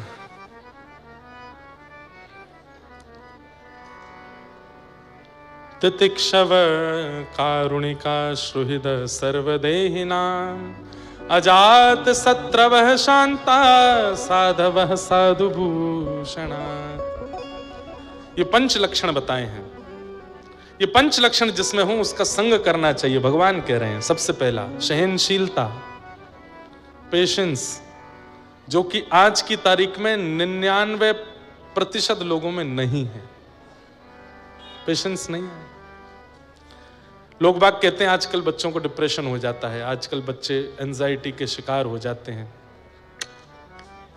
डिप्रेशन एंजाइटी पहले भी थी, लेकिन पहले लोग इतने ज्यादा बलवान होते थे कि वो जीवन में आई परिस्थिति से लड़ना जानते थे। आजकल के बच्चे जानते ही नहीं है। जैसा चाहते हैं वैसा जब नहीं मिलता है तो परेशान हो जाते हैं। अरे इन बातों पे बच्चे परेशान हो जाते हैं कि ये पहनना चाहते थे और माता पिता ने नहीं दिलवाया, इसलिए डिप्रेशन में है। ये डिप्रेशन का कारण है। यहां जाना चाहते थे घूमने पर, माता पिता ने मना कर दिया। अब तो खैर माता पिता की आज्ञा वाला समय चला गया, अब तो अपनी इच्छा से कर लेते हैं, और वह भी नहीं कर पाए तो दुखी हो जाते हैं, परेशान हो जाते हैं, विचलित हो जाते हैं। पेशेंस का मतलब सहना ही नहीं होता। पेशेंस इन सब चीजों में लागू होता है। जो हमें चाहिए अगर सहजता से प्राप्त हो तो अच्छा, नहीं प्राप्त हो तो उसके लिए ज्यादा हाय तौबा नहीं मचाना, इसको भी पेशेंस कहते हैं। तितिक्षव, पहला लक्षण। तितिक्षु बनिए, सहना सीखिए, थोड़ा सहा कीजिए। और भैया एक बात बोलूं, अगर सहना नहीं आता है तो अभी तो शुरुआत है, संसार में बहुत कुछ सहना पड़ेगा। बहुत कुछ ये संसार देता है। हम व्यासपीठ पे बैठे हैं, हमको केवल माला दक्षिणा मिलती है ना, खूब गालियां भी देते हैं लोग, उल्टी सीधी बातें भी बना देते हैं लोग, जो मन में आता है बोलते हैं, लेकिन सहना सिखा दिया व्यासपीठ ने। इसलिए हमको बहुत माला पहनाने वाले और फोटो खिंचाने वाले मिलते हैं तो अभिमान चित्त में नहीं आता। क्यों? क्योंकि गाली देने वाले लोग भी हैं, उल्टा सीधा बोलने वाले लोग भी हैं, और कई बार माला पहनाने वाले ही गालियां देते हैं। इसलिए ना काहू से दोस्ती, ना काहू से बैर, ना किसी को ज्यादा प्रेम दो, ना किसी से ज्यादा बैर करो। अपना जीवन है, कितना समय है कुछ पता नहीं है, भजन करके निपट लो यहां से। इस संसारवाद में पढ़ना ही नहीं है, निंदा स्तुतियों के बीच में जाना ही नहीं है। अपने ठाकुर जी की सेवा करो, कथा सुनाओ, सुनो, प्रेम से निकलो यहां से। ज्यादा यहां के चक्कर में पढ़ना नहीं है, बहुत खतरनाक है संसार। पेशेंस। और कथा सुनने वाला, कथा कहने वाला अगर व्यक्ति पेशेंस लेस है तो उसने कभी कथा नहीं सुनी, उसने केवल आडंबर और नाटक किया कथा में आकर के। उसने केवल कथा का आडंबर किया है। सहना सीख जाए, समझो कथा। तितिक्षव, कथा सत्संग करने वाले व्यक्ति का दूसरा लक्षण क्या है? कारुणिका, करुणा। बहुत जल्दी करुणा आ जाती है, बहुत जल्दी नेत्र सजल हो जाते हैं, बहुत जल्दी दया आ जाती है। करुणा, कारुणिका। श्रुहृदः सर्वदेहिनाम, सभी देहधारियों के प्रति मंगल की भावना जिसके चित्त में रहती हो, सबका मंगल हो, ये तीसरी लक्षण है कथा सुनने वाले का। तितिक्षवः कारुणिका श्रोहितः सर्वदेहिनाम, और चौथा लक्षण अजात शत्रवः, किसी को अपना शत्रु नहीं मानता। और कथा सुनने वाले श्रोता का पांचवा और सबसे विशिष्ट लक्षण शांता, मौन रहता है, कम बोलता है, सधा हुआ बोलता है, जितना चाहिए उतना बोलता है, बस उससे ज्यादा नहीं। हम अपने मित्रों के साथ में रहते हैं, हम अपने परिकर के साथ में रहते हैं, खूब उधम मचाते हैं, पर जब हम बाहर रहते हैं हम बहुत कम बोलते हैं, सबसे ज्यादा बोलना नहीं। अपने आप को परसों एक मैं बता जगन्नाथ मंदिर में कुछ संत जन, हमारे संप्रदाय के प्रमुख जन बैठ के आपस में खूब मधुर चर्चा कर रहे थे और शास्त्रार्थ जैसा चल रहा था। उस बीच में कई बातें थी जो मुझे भी आती थी, मैं चाहता तो बोल सकता था, पर नहीं, सुनने में सुख। मुझसे किसी ने कहा आपने क्यों नहीं बोला? मैंने कहा देखो, हम उतना ही बोलेंगे जितना हमको पता है, पर हम शांत रहेंगे तो वो भी मिलेगा जो हमको नहीं भी पता है, इसलिए शांत रहो, मौन रहो। पर लोग इसको नहीं समझ पाते, सब अपनी सुनाना चाहते हैं, सब अपनी बताना चाहते हैं, सब अपनी बोलना चाहते हैं। नहीं, थोड़ा मौन रहा कीजिए, थोड़ा सुनने का गुण लेकर के आइए। और जो व्यक्ति मौन नहीं रहता है, कहीं ना कहीं भगवत प्राप्ति से बहुत दूर है और वो अपना निर्माण भी अच्छा नहीं कर पाएगा। हमें एक संत की आज्ञा है, 2 आज्ञाएं थी उनकी, एक तो कथा से पूर्व और कथा के बाद 1 घंटा मौन रहना है, और दूसरी आज्ञा थी कि कथा से पहले कथा के बाद किसी को छूना नहीं है। तो एक आज्ञा तो हमारी बन नहीं पा रही है, स्पर्श हो ही जाता है। और नहीं, कितनी बार आपको हम अपने मन की बात बता रहे हैं, हम कथा करने आते हैं खूब उचित मन से, किसी व्यक्ति ने छू दिया, अब वो व्यक्ति कथा सुनने नहीं आया, वो केवल फोटो खिंचाने आया है। उसकी घरवाली ने कहा है फोटो खिंचा के लाओ महाराज जी के साथ। अब उसका स्पर्श होते ही अब उसके मन में क्या विचार थे, वो विचार हमारे चित्त में आ जाते हैं, और कथा में उस दिन मन ही नहीं लगता, ये लगता बस अब जल्दी करें, पूरी चलें यहां से। इसलिए स्पर्श दोष से बहुत कुछ अनुभव किया, लेकिन वो बन नहीं पाता। खूब लोग स्पर्श करते हैं, ना ना करके मना करो, पाँव नहीं छूना है, फिर भी छुएंगे, उससे उनको क्या मिलता है पता नहीं, पर हमारे तो कई भाव नष्ट हो जाते हैं। प्रणाम छू करके किया जाए ऐसा कहीं नहीं लिखा। प्रणाम कैसे किया जाता है? आचार्य दिखे जहां खड़े हैं वहीं दंडवत हो गए, उसे प्रणाम कहते हैं। उनके पास आने का भी इंतजार नहीं किया, वहीं से दंडवत किया। माताएं बहनें हैं तो षष्ठ अंग से प्रणाम किया, और भाई लोग हैं तो दंडवत प्रणाम किया, वहीं से प्रणाम करते हैं। पास जाना, छूना, छू करके प्रणाम करना इसका विधान नहीं है। अरे बिना आज्ञा के आप किसी को नहीं छू सकते। आचार्य की इच्छा नहीं है, फिर भी उसकी, अब हमारी तो कई जगह धोती खुलते खुलते बच्ची है, हमें तो बहुत संभल के चलना पड़ता है। खड़ा हूं वैसे ही पहनते मैं 2-4, मैं तो नीचे देख के चलता हूं कि मेरे पैर कहीं लड़खड़ा में नहीं गिर गए। 3-4 बार मोच आ चुकी है पैर में, पैर छिपाने के चक्कर में, लेकिन क्या करें, नहीं मानते लोग। भाव भी चला जाता है और प्रणाम का कोई फल भी नहीं मिलता। दूर से कोई प्रणाम कर रहा है, वंदन कर रहा है, उसके प्रति दृष्टि पड़ जाती है ना आचार्य की, तो वहीं से आशीष निकलता है, जा भैया मंगलमय हो तेरा। और मार्ग अवरुद्ध करके तो बिल्कुल प्रणाम नहीं करना चाहिए। मतलब कोई जा रहे हैं कहीं और आप सामने से प्रणाम, सामने से तो प्रणाम ही नहीं होता, सीधे प्रणाम नहीं करना चाहिए। देखो, प्रणाम करना सीखिए। सदैव मंदिर में ठाकुर जी के सन्मुख सीधे लेट के प्रणाम नहीं, ठाकुर जी के दाहिने से बाएं की ओर, और आप लोग ठाकुर जी की ओर खड़े तो आपके बाएं से दाहिने की ओर। मतलब अगर अभी खाटू श्याम जी आए तो हमको प्रणाम इधर से इधर करना है। उसके पीछे कारण क्या है? ठाकुर जी जब एक स्थान पर विराजमान हो जाते हैं तो ठाकुर जी के बाम अंग में सब ऋषिजन, आचार्य जन खड़े होकर के वंदना करते हैं। अगर आप बाएं ओर से प्रणाम करोगे तो आपकी कमर और पैर उन ऋषियों की ओर हो जाएगी। सामने से लक्ष्मी जी प्रणाम करती हैं और आदि आदि देवी देवता प्रणाम, सामने से प्रणाम करोगे तो उनके प्रति चरण हो जाएंगे, और इधर हमारे पितृजन खड़े होते हैं तो उनकी ओर हम करके प्रणाम करते हैं, तो अपनी ओर से भी प्रणाम हो जाता है, अपनी परंपरा की ओर से भी प्रणाम हो जाता है। इसलिए सदा दाएं से बाएं लेट करके प्रणाम करना चाहिए, आचार्यों को या ठाकुर को, किसी को भी, सीधे नहीं। प्रणाम का भी नियम है, स्पर्श करके नहीं करना चाहिए जब तक आचार्य और ठाकुर की इच्छा ना हो। मंदिर में आप छू नहीं सकते ठाकुर जी को, पुजारी ही छूते हैं। ऐसे ही आचार्य भी जब तक आज्ञा ना दें तब तक उनको छूना नहीं चाहिए। तो कथा सुनने वाले के लक्षणों में दिखने लगता है कि वो कथा सुनता है, और उसका एक विशिष्ट लक्षण है कि वो कम बोलता है, मौन रहता है, वो सुनने में ज्यादा रुचि रखता है, कम बोलता है। ये पंच लक्षण हैं: सहनशीलता, दया, सबके प्रति मंगल की भावना, अशत्रुता, किसी के प्रति शत्रुता नहीं, और मौन।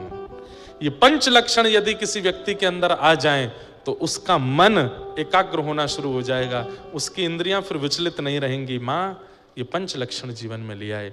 और यदि ये पंच लक्षण फिर भी ना आ रहे हो तो उसके लिए अष्टांग योग है। अष्टांग योग क्या है? यम, नियम, आसन, प्राणायाम, प्रत्याहार, ध्यान, धारणा और समाधि। जिस प्रकार शरीर के मोटे होने पर उसके योग होते हैं, ऐसे ही मन के विचलित होने पर उसके भी योग आसन है। सबसे पहला यम, इंद्रियों की इच्छाओं को पूरा ना करना। इंद्रिय कह रही है लखनऊ चलो, नहीं जाएंगे, यहीं रहो। क्यों जाना है? शॉपिंग करा लो, नहीं करनी, यहीं रहो। इंद्रियों की इच्छाओं को दबाना, मारना, ना पूरा करना, इसको यम कहते हैं। दूसरा, जीवन में कोई नियम होना, एक नियम निश्चित जीवन में होना चाहिए, सद नियम, यम, नियम। तीसरा है आसन, एक आसन पर ज्यादा देर बैठने का प्रयास करो, बार बार आसन बदलना नहीं चाहिए। यम, नियम, आसन। तीसरा प्राणायाम, प्राणायाम की कोई भी विधि करो और प्राणायाम करते समय भगवान नाम उच्चारण करते रहो। वैसे तो पूरक, रेचक, कुंभक इनके विषय में बताया गया। एक श्वास नली से श्वास अंदर लें और उस समय भगवान नाम लें, दोनों श्वास नली को बंद करके श्वास को ब्रह्मरंध्र में लेके भगवान नाम लें, दूसरी श्वास नली को छोड़ते हुए जब श्वास छोड़ें तब भगवान नाम लें। ये सब मन को एकाग्र करने के तरीके हैं। यम, नियम, आसन, प्राणायाम, और फिर पांचवा प्रत्याहार, आहार की शुद्धि। कहीं भी नहीं खाना है, कुछ भी नहीं खाना है, व्यवस्थित खाना है। और ध्यान, धारणा, समाधि, ये तीन आपको करने नहीं पड़ेंगे। ये 5 हो गए तो ये 3 अपने आप हो जाएंगे। अष्टांग योग बताए, 25 तत्वों का वर्णन आदि आदि सब किया, बहुत सुंदर है, सबको वर्णन किया। सिद्धभूति माता सिद्धता नाम की नदी बन करके बहने लगी, कपिल भगवान गंगा सागर में जाके विराजमान हो गए। बोलो कपिल भगवान की। आगे प्रसंग अब हम जल्दी जल्दी पूर्ण करेंगे। श्री उत्तानपाद राजा के 2 ब्याह हुए। बड़ी पत्नी के पुत्र ध्रुव, छोटी पत्नी के पुत्र उत्तम। ध्रुव जी महाराज छोटी माँ की डांट के कारण वन में गए, वन में जाके भजन किया, भगवान प्रसन्न हुए, उनकी स्तुति गाई। 36,000 वर्ष तक ध्रुव जी ने राज्य किया। ध्रुव जी के वंश में पूरी वंशावली उनकी बताई गई। उन्हीं के वंश में बैन नाम के एक राजा हुए। उन्हीं के शरीर के घर्षण से पृथु महाराज प्रकट हुए, जिनकी कृपा से इस धरती को पृथ्वी कहा गया। जिन्होंने 10,000 कान ठाकुर जी से वरदान में मांगे कि 2 कान आपकी कथा सुनने के लिए बहुत कम है नाथ, कृपा करके 10,000 कान मुझे प्रदान करो। भूगोल खगोल का वर्णन किया गया, नरकों का वर्णन किया गया। तत्पश्चात इसी मध्य में भरत, जड़ भरत रघुगण संवाद सुनाया गया। सबको हम प्रणाम मात्र कर रहे हैं क्योंकि ठाकुर जी का उत्सव भी करना है। अब हमारी स्थिति ऐसी हो गई है कि उस समय परीक्षित के पास 7 ही दिन बचे थे, इसलिए सप्ताह कथा में सुखदेव जी ने पूरी कथा पूरी की और 24 घंटा सुनाते थे, तब जाके पूरी हुई। अब आज 3 घंटे 3.5 घंटे कथा होती है, 7 ही दिन है, और फिर बीच बीच में हमको भक्तजनों के चरित्र याद आते हैं, कीर्तन याद आ जाते हैं, कैसे पूर्ण करें। इसलिए आज के युग की आवश्यकता को देखते हुए जो विषय उपयुक्त लगता है उस विषय को कहकर के पूर्ण करते हैं। बाकी साल में एक कथा हम ऐसी करते हैं जो मासिक कथा होती है, 1 महीने की। वो कथा गत वर्ष नासिक में हुई थी। इस वर्ष मासिक कथा का समय नहीं दे पाए हैं तो 15 दिन की कथा है नासिक में। प्रहलाद चरित्र तक पूर्व में कथा हुई थी, अब इस बार महाराज जी की वहाँ की आज्ञा होगी तो प्रहलाद चरित्र से आगे का प्रसंग वहाँ विस्तार से सुनाएंगे। सब विषयों को प्रणाम मात्र करते हुए चलते हैं। तत्पश्चात इंद्रद्युम्न राजा, यही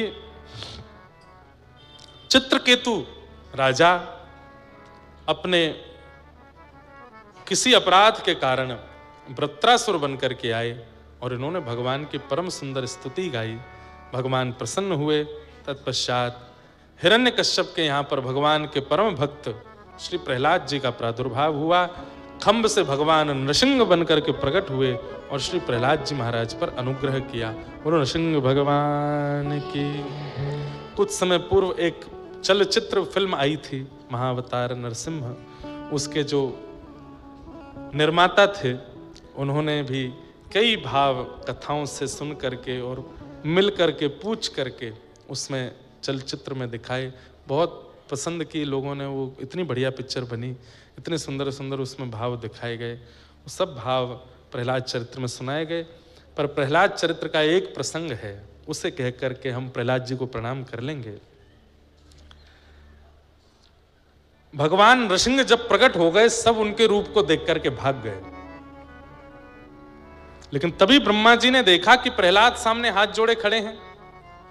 तो ब्रह्मा जी ने जाके प्रहलाद जी से कहा, प्रहलाद, इनके रूप को देख करके सब डर रहे हैं और ये सब पर क्रोधित हो रहे हैं, लेकिन ये तुम्हारे लिए आए हैं, तुम पर क्रोध नहीं करेंगे, तुम पास जाओ। तब प्रहलाद जी महाराज, छोटे से प्रहलाद जी, विशाल विकराल नृसिंह भगवान का स्वरूप, क्रोध में बैठे हैं। हिरण्यकश्यप की अंतड़ियों को अपने गले में ले रखा है, जो हाथ में आता है उसी को मसल देते हैं। ऐसी स्थिति में और पृथ्वी डामाडोल सी हो रही है। ठाकुर जी को क्रोध आ जाए तो प्रलय आएगा। आकाश में काले काले बादल गर्जना कर रहे हैं, बिजली कड़क करके तीनों लोगों को हिला रही है। सब सोचने लगे कि अब तो प्रलय आएगा, क्योंकि भगवान का क्रोध शांत नहीं हो रहा है। तब प्रहलाद जी गए और छोटे से प्रहलाद जी ने जाकर के भगवान के सामने हाथ जोड़ के कहा, ब्रह्मादय सुरगुणा मुनयोथ सिद्धा सत्वैकतान मतयो वचसां प्रवाहि नाराधितुं पुरगुणैरधुनापि पिप्रो किं तोष्टुमर्हसि समे हरिरोग्रजाते। हे नाथ, इंद्रादि देवताओं जैसी वाणी नहीं है मेरी। वो तो लच्छेदार धारा प्रवाह संस्कृत बोलते हैं। उनकी वाणी में इतने लटके झटके होते हैं कि उनकी वाणी सुनकर के आप आनंदित हो जाते हो। पर मैं तो एक छोटा बालक हूं, तोतली वाणी है, मुझे तो इतने सुंदर शब्दों का चयन भी नहीं आता नाथ।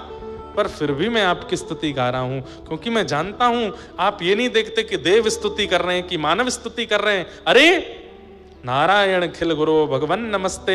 एक नदी में फंसा हुआ गजेंद्र जो जानवर है, वह भी जब आपकी कमल दिखा करके स्तुति गाता है तो आप उसकी रक्षा करने भी जाते हो। उससे मेरे मन में यह विश्वास उत्पन्न हुआ कि आप ये नहीं देखते कि स्तुति गाने वाला कौन है, आप ये देखते हैं कि उसका चित्त पवित्र कितना है। हे नाथ, आप कृपा करके मेरे लिए पधारे, कृपा कर क्रोध मत कीजिए। भगवान तुरंत क्रोध भूल गए। प्रहलाद जी को उठा करके गोद में बिठा लिया, अपनी जीभ से चाटने लगे, अपना हाथ सिर पर फेरने लगे, अपने हृदय पर बार बार लगाने लगे। कुछ मांगो प्रहलाद, मैं तुम्हें कुछ देना चाहता हूं। तब प्रहलाद जी कहते हैं, काहम रजः प्रभव ईशतमोधिकेस्मिन् जातः सुरेतर कुले त्वनबान कंपा न ब्रह्मणो न भवस्य न वै न माया यन्मेर्पितः शिरसि पद्मकर प्रसाद। हे नाथ, आपने कभी ब्रह्मा जी को गोद में बिठाया? नृसिंह भगवान बोले, कभी नहीं। आपने कभी महादेव के गाल को चाटा? बोले, कभी नहीं। आपने कभी लक्ष्मी के सिर पर हाथ फेरा? बोले, कभी नहीं। बोले, जो ब्रह्मा को नहीं मिला, महादेव को नहीं मिला, पराम्बा जगदम्बा लक्ष्मी को नहीं मिला, वो एक दैत्य बालक प्रहलाद को मिल गया। अब इसके बाद मैं क्या मांगू? कुछ भी तो नहीं चाहिए नाथ, आपने सब तो दे दिया मुझको। मैं ब्रह्मा से भी ज्यादा योग्य हूं, मैं महादेव से भी ज्यादा योग्य श्रेष्ठ हूं, मैं लक्ष्मी से भी ज्यादा श्रेष्ठ आपकी नजरों में हूं, इसलिए आप ये मुझे दे रहे हैं। अब मैं इसके बाद क्या मांगू नाथ? आहा, ठाकुर जी बिकते जा रहे हैं बार बार प्रहलाद की बातें सुन के। तब ये प्रसंग इतना अद्भुत, हमने वो फिल्म जिन्होंने बनाई उनसे भी कहा ये वाला प्रसंग दिखाना था। बोले, महाराज जी अब कभी दोबारा बनाएंगे तो दिखाएंगे। ये एक प्रसंग है। कौन सा? अब जो मैं सुनाऊंगा। श्री नृसिंह भगवान कहते हैं प्रहलाद जी से, प्रहलाद, मैं इतना भयावह रूप धारण करके आया हूं कि मेरे साथ निरंतर रहने वाली पराम्बा जगदम्बा लक्ष्मी भी मुझे देख करके भाग गई यहां से। मेरे इस रूप के तेज को, मेरे इस क्रूर रूप को, मेरे इस भयावह रूप को कोई सहन नहीं कर पा रहा है। अरे मारना तो बहुत दूर की बात, 10 अरब सैनिकों को मारा, 10 करोड़ जाने 10 अरब सैनिकों को मारा था नरसिंह भगवान ने हिरण्यकश्यप के। कहते हैं उनमें सबको कैसे मार दिया? ठाकुर जी ने तो 10-15 हजार ही मारे थे, बाकी तो देख के ही मर गए। इतने भयावह थे ठाकुर जी, बाकियों के प्राण तो देख के निकल गए। इतने खतरनाक रूप में ठाकुर जी आए हैं। श्रीमद् भागवत में वर्णन आता है, यक्षों ने स्तुति गाई, किम पुरुषों ने स्तुति गाई, सब ने आकर के स्तुति गाई, पर स्तुति गा के जैसे ही नेत्र खोल के ठाकुर जी को देखते सब भाग जाते हैं वहां से, कोई देख नहीं पा रहा है। वे सब लोग तो समय समय पे मेरा दर्शन करते हैं प्रहलाद, पर तू तो एक छोटा सा बालक है। मुझे ये तो पता है तूने ऐसा कभी नहीं सोचा था कि मैं ऐसा आऊंगा बन करके। सब इतने भयभीत हो गए, तुझे मेरे रूप को देख के डर नहीं लगा? तो प्रहलाद जी कहते हैं, बोले नाथ, मैं एक वो प्रेमी हूं जिसने अपने प्रियतम से मिले बिना ही बहुत कुछ विचार कर लिया था। जब मिलेंगे तो ये करेंगे, जब मिलेंगे तो वहां बैठेंगे, जब मिलेंगे तो ये खाएंगे, ये सब मैंने चिंतन किया था। तो मैं ये चिंतन करता रहता था कि मेरे प्रभु जब आएंगे तो मैं क्या करूंगा। मैं उनके एक एक रों को घंटों घंटों तक देखूंगा ताकि वो मेरे नेत्रों में बस जाए, ताकि उनकी छवि मेरे चित्त में ऐसी बैठ जाए कि वो कभी निकले ना। नाथ, आप जब से आए हो ना तब से मैं आपके रों देख रहा हूं, और अभी तक मैं चरणों के ही रों देख पाया हूं, मैंने आपका मुख देखा ही नहीं है। मेरी दृष्टि चरणों में ही अटकी पड़ी है। जिनके चरण इतने सुंदर हैं, जिनके चरण इतने आकर्षक हैं, उनका मुख कितना सुंदर होगा। मैं तो ये सोच सोच करके ही बावला हो रहा हूं। नाथ, आपको आए हुए कितने घंटे हो गए, तब से मैं चरण ही देख रहा हूं नाथ, मैंने आपका मुख नहीं देखा, मैं आपके चरणों को ही देख रहा हूं। हृदय से लगा लिया प्रहलाद। अब यहां पर एक मैं अपने मन की कथा सुनाऊं जो मेरे मन में चिंतन में आई। ठाकुर जी तो चले गए, उसके बाद प्रहलाद जी ने देखा, तो देख करके प्रहलाद जी थोड़े तो घबरा गए, इतने भयावह रूप में आए हैं ठाकुर जी। लेकिन जब भगवान चले गए तो प्रहलाद जी ने मन में सोचा, ध्रुव के लिए आप हरि बन करके आ गए, गजेंद्र के लिए आप गरुण पर बैठ करके आ गए, शायद मेरी आराधना में ही उग्रता रही होगी, या मेरी आराधना में ही ऐसा कुछ रहा होगा जिसके लिए आपको नृसिंह बन के आना पड़ा। नाथ, आप इतने क्रूर बन करके, इतने विशाल विकराल बन करके आए, शायद मैंने आराधना में कोई कमी छोड़ी होगी। तो ये बात ठाकुर जी को पता चल गई कि प्रहलाद ऐसा सोच रहा है। तब ठाकुर जी ने कहा, चिंता नहीं करो, आज मैं खंभ से नृसिंह बन करके आया हूं। कलिकाल में इसी नृसिंह चतुर्दशी पर किसी को वेदना होगी, तब मैं अति सुंदर बन के आऊंगा। और नृसिंह चतुर्दशी का दिन था, श्री वृंदावन में कथा चल रही थी और वहीं बैठ करके सुन रहे थे श्री गोपाल भट्ट गोस्वामी। और उन्होंने जब सुना कि खंभ भेदन करके भगवान नृसिंह प्रकट हो गए, दौड़ करके गए और अपने शालिग्राम भगवान के सामने रोने लगे कि आप खंभ भेदन करके जब नृसिंह बन सकते हो तो इस शालिग्राम से आप ठाकुर बन के क्यों नहीं प्रकट हो सकते। उन्हीं की विरह वेदना पर शालिग्राम से अति विकराल रूप में जो नृसिंह बन करके प्रकट हुए थे सतयुग में, इसी कलिकाल में ठीक नरसिंह चतुर्दशी की रात्रि को, यानी कि अगले दिन बुद्ध पूर्णिमा के दिन, शालिग्राम से श्री राधा रमण लाल के रूप में प्रकट हो गए। बोल राधा रमण लाल की। मुझे ऐसा लगता है जैसे मुखौटा पहन के लोग घूमते हैं ना, जिन लोगों को ऐसे शेर का रूप बनाना हो, भालू का रूप बना, तो ऊपर से पहनते हैं, स्पाइडरमैन बनते हैं आजकल के बच्चे, सुपरमैन बनते हैं। ऐसे ही ठाकुर जी हिरण्यकश्यप को मारने के लिए मुखौटा पहन के आए थे शेर का, पर भीतर जो बैठे थे वो वही हैं जो वृंदावन में राधा रमण लाल के रूप में विराजमान है। भीतर तो यही बैठे थे। श्री गोपाल भट्ट जू की हृदय वेदना प्रगट्यो शालिग्राम। श्री गोपाल भट्ट जू की हृदय वेदना प्रगट्यो शालिग्राम। रूप सुधा को खाने हमारो, रूप सुधा को खाने हमारो, सबते न्यारो, वृंदावन में सबते न्यारो। ओ श्री राधा रमण जुलाल, वृंदावन मेरो वृंदावन, वृंदावन मेरो वृंदावन। हे श्री वृंदावन प्यारो वृंदावन, वृंदावन मेरो वृंदावन। रूप सुधा को खाने हमारो, रूप सुधा को खान हमारो। ओ श्री राधा रमण जुलाल, वृंदावन मेरो वृंदावन, वृंदावन मेरो वृंदावन। हे श्री वृंदावन प्यारो वृंदावन, वृंदावन प्यारो वृंदावन। हे आतुर हित हरिवंश पुकारो, राधा राधा नाम, आतुर हित हरिवंश पुकारो, राधा राधा नाम। हे जय राधे राधे। राधे राधे। इतने धीमे, अरे आज ठाकुर जी को ब्याहुला और जन्मोत्सव दोनों है, भुजा उठा के बोलो जय राधे राधे, राधे राधे। श्री राधे राधे, राधे राधे। जय राधे राधे, राधे राधे। श्री राधे राधे, राधे ओ राधे। जय राधे राधे, राधे राधे। श्री राधे राधे, राधे राधे। आतुर हित हरिवंश पुकारो, राधा राधा नाम, आतुर हित हरिवंश पुकारो, राधा राधा नाम। हे सघन कुंज यमुना तट आयो, मदन कुंज यमुना तट आयो। मदन टेर वृंदावन आयो, मदन टेर वृंदावन आयो। ओ श्री राधा वल्लभ लाल, वृंदावन मेरो वृंदावन, वृंदावन मेरो वृंदावन। जय हो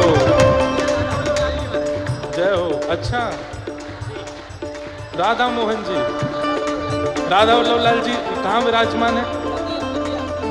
वाह वाह, देखो आज हरिवंश महाप्रभु की कृपा से आज आप आए तो प्रारंभ में ही महाप्रभु जी का पद चल रहा था, और आज श्री राधा वल्लभ लाल जी के सुंदर दर्शन जो दतिया में विराजमान है उनका चित्र पधारा है। ओ प्यारो राधा वल्लभ लाल, वृंदावन मेरो वृंदावन, वृंदावन मेरो वृंदावन। हे श्री वृंदावन मेरो वृंदावन। वृंदावन मेरो वृंदावन।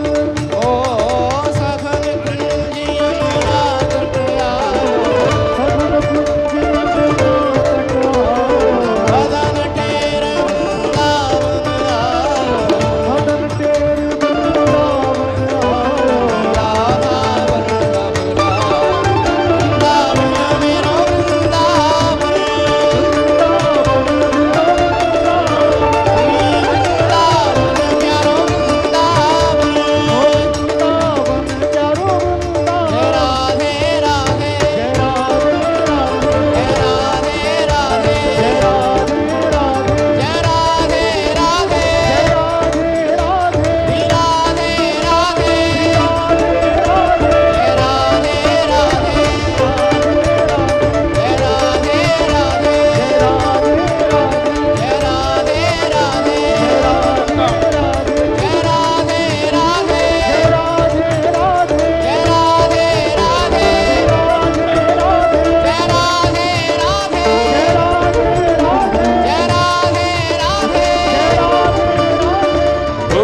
चतुर्दश की सुंदरता निधिवन करत विहार, भुवन चतुर्दश की सुंदरता निधिवन करत विहार।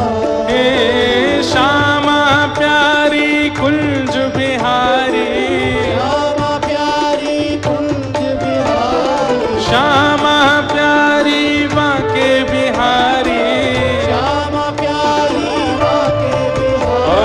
जय जय श्री हरिदास वृंदावन मेरो वृंदावन हे श्री वृंदावन चारु वृंदावन श्यामा प्यारी कुंज बिहारी श्यामा प्यारी कुंज बिहारी श्यामा प्यारी कुंज बिहारी श्यामा प्यारी कुंज बिहारी श्यामा प्यारी कुंज बिहारी श्यामा प्यारी कुंज बिहारी हे श्यामा प्यारी कुंज बिहारी और जय जय श्री हरिदास वृंदावन मेरो वृंदावन हे श्री वृंदावन प्यारो वृंदावन जय जय श्री राधे। विराज जाओ सब लोग। श्री गोपाल भट्ट झुकी हृदय वेदना प्रगट्यो शालिग्राम रूप सुधा को खान हमारो रूप सुधा को खान हमारो श्री राधा रमन जुलाल वृंदावन प्यारो वृंदावन श्री वृंदावन मेरो वृंदावन श्री वृंदावन प्यारो वृंदावन वृंदावन मेरो। बोलो नरसिंह भगवान की। बाल एक लाली ऐसी गोपी बना लाई है मोह है बिंडला सखी नहीं, अब हम बदल गए हैं, अब हम लड्डू सखी हो गए हैं। जय हो। विराज जाओ लाली। तो इस प्रकार नरसिंह भगवान ने श्री प्रहलाद जी पर अनुग्रह किया। तत्पश्चात बैठ जाओ भैया, बीच में जितने लोग खड़े बैठ जाओ, सब लोग बैठ जाओ, जहां जगह मिले बैठ जाओ। थोड़ी देर बाद एक दूसरे के कंधान पर बैठना शुरू कर दियो, गोदीन में बैठ जाइयो, मूड पर चढ़ जाइयो सबन के। बैठ जाओ, जहां जगह मिले बैठ जाओ। तो तत्पश्चात बलि वामन अवतार की कथा सुनाई गई, गजेंद्र मोक्ष का विषय सुनाया गया और सूर्य वंश के राजाओं की कथा, उसी वंश में भगवान श्री राम प्रकट हुए। तत्पश्चात चंद्रवंश में प्रवेश किया। हम प्रभु श्री राम को एक श्लोक में प्रणाम कर लें। गुरुवर थे त्यक्त राज्यो व्यचर धनुवनम पद्म पद्भ्याम प्रियायाः पाणिस्पर्शा क्षमाभ्याम ब्रजद पथरुजो यो हरीन्द्रानुजाभ्याम वैरूप्या शूर्पणख्या प्रिय विरह रुषरोपित भ्रूभिजम्भ तस्ताब्धिर्वद्ध सेतु खलदवदहन कौशलेन्द्रोवतान्न। राजा रामचंद्र भगवान की। प्रभु श्री राम को वंदन करते हुए चंद्रवंश के राजाओं की कथा सुनाई। इसी चंद्रवंश में प्रभु श्री कृष्ण का प्रादुर्भाव हुआ। 2 श्लोकों में संपूर्ण कृष्ण कथा सुना करके परीक्षित जी महाराज को श्री सुखदेव जी महाराज शांत हो गए।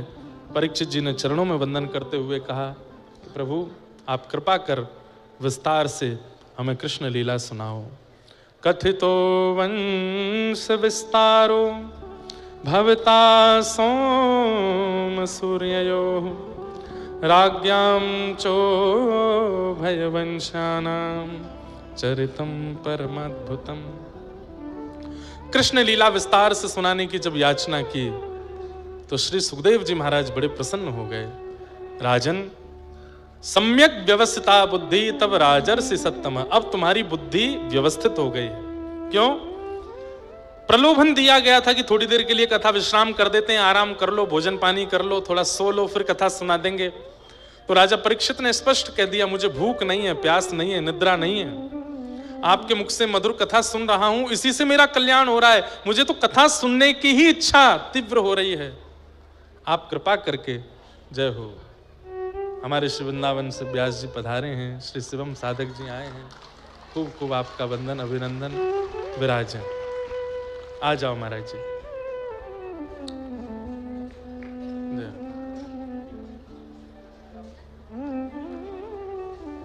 जय श्री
सम्यक व्यवसिता बुद्धि तव राज से सत्तम।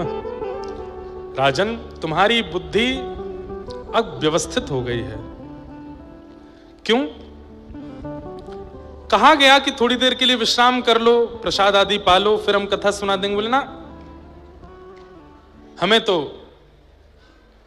केवल आपके मुख से ये कथा सुननी है, इसी से हमारा पेट भर रहा है, इसी से प्यास बुझ रही है, इसी से आराम हो रहा है, इसी से सब व्यवस्थित हो रहा है। तो आप कृपा करके हमें कथा सुनाओ। बंधुओं, ये इच्छाओं का प्रकट होना कथा के बाद भी, ठाकुर जी के जीवन में आने के बाद भी इच्छाओं का प्रादुर्भाव इस बात का प्रमाण है कि ठाकुर जी ने स्वीकार नहीं किया। सजल श्याम घन वर्ण लीन है, फिर चित अनत न भटक्यो। ठाकुर जी अगर स्वीकार कर लेंगे तो फिर अन्य किसी इच्छा में चित्त जाएगा नहीं। ना भूख लगेगी, ना प्यास लगेगी, ना सोवे की इच्छा, ना उठवे की इच्छा, केवल और केवल इच्छा एक ही रहेगी, कृष्ण मिले, चाहे जैसे मिले। कथाएं सुनने के बाद भी, सेवा करने के बाद भी, व्रज की यात्रा करने के बाद भी, वृंदावन भ्रमण के बाद भी इच्छाएं प्रकट होती हैं। तो इसका तात्पर्य क्या है? अभी ठाकुर जी ने स्वीकार नहीं किया, अभी स्वीकृति नहीं हुई है। लेकिन राजा परीक्षित की स्थिति बता रही है, मुझे भूख प्यास नहीं है, निद्रा नहीं है, आप तो मुझे बस कृष्ण लीला सुनाइए, विस्तार से सुनाइए। तब परीक्षित जी, सुखदेव जी कहते हैं, सम्यक व्यवस्थित, अब तुम्हारी बुद्धि व्यवस्थित हुई है, अब तुम्हारा उद्धार निश्चित है, क्योंकि अब तुम्हारी चाह कोई और नहीं, केवल श्याम सुंदर चाहिए। राजन, अब मैं तुम्हें विस्तार से सुनाऊं। भगवान ने आकाशवाणी करके पृथ्वी को कहा कि मैं वसुदेव जी के घर साक्षात कृष्ण अवतार धारण करूंगा। ये आकाशवाणी सुनते ही सब देवी देवता पृथ्वी में अपने अपने लोक, अपने अपने धाम से आ गए।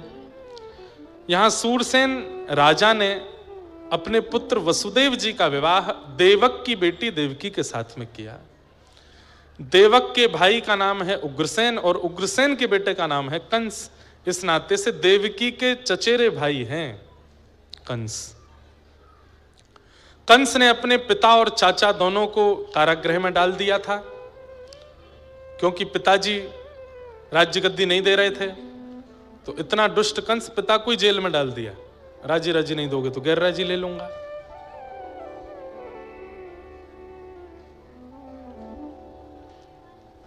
एक बार एक व्यास जी कथा कहने के लिए गए। कथा कहकर के जब लौट करके आए तो पत्नी ने पूछा, हो गई कथा? बोले हाँ। बोले आपकी पोथी कहाँ है? बोले पोथी तो वहीं रह गई राजा के यहाँ। बोले जाओ ले आओ। व्यास जी वापस लौट करके गए तो द्वार पर राजा की बेटी मिली। व्यास जी को देख के प्रणाम किया। व्यास जी, आपने ऐसी कथा सुनाई, इतनी अद्भुत कथा सुनाई कि आपकी कथा सुन के मेरे प्रश्नों का उत्तर मिल गया। बोले अच्छा, क्या सुना था तुमने? बोले मैंने सुना कि सुभद्रा को अर्जुन बहुत अच्छे लगते थे तो दोनों ने भाग के ब्याह कर लिया। मुझे भी कोई प्रिय लगता है। अब मुझसे कोई कहेगा कि तुमने ये गलत किया तो मैं तो कह दूंगी व्यास जी सुना के गए थे, आपने बड़ी कृपा की। व्यास जी बोले मेरी पोथी कहाँ है, वो दे दो। भीतर गए तो राजा का बेटा मिला। व्यास जी रुकिए रुकिए रुकिए, आपको प्रणाम तो कर लूं मैं। बोले क्या हुआ बेटा? आपने ऐसी कथा सुनाई कि मेरा जीवन बदल गया, मैं बहुत चिंता में रहता था, अब मुझे चिंता नहीं है। अच्छा क्या सुना तुमने कथा में? बोले मैंने तो आपकी कथा में कंस को अपना गुरु बनाया। बोले मतलब? योग्य हो गया था राज्य गद्दी पर बैठने के, लेकिन पिता उसको राज्य गद्दी नहीं बैठा रहा था, तो पकड़ के पिता को जेल में डाल दिया, खुद बैठ गया। मैं भी यही करूंगा। पिताजी बहुत दिन हो गए, मान ही नहीं रहे, मुझे बैठा ही नहीं रहे, मेरा राज तिलक कर ही नहीं रहे। पकड़ के एक दिन योजना बना ली, मैंने इनको जेल में डालूंगा और पूरी सत्ता अपने अधिकार में ले लूंगा। कोई कहेगा गलत है तो बोल दूंगा कथा में सुना था। कथा में तो सब बातें अनुकरणीय होती हैं, कथा में जो सुना दें व्यास जी सब फॉलो करने वाली होती है। व्यास जी बोले मेरी पोथी कहाँ है, मुझे बस वो दे दो, मैं चला जाऊंगा यहां से। थोड़े और भीतर गए तो रानी मिली। अरे व्यास जी आइए, प्रणाम आपको। आप लोग ताली बजाते हैं, ठाकुर जी बोले मैं कैसे बजाऊं, तो गुब्बारों फोड़ के बजा रहे हैं। तो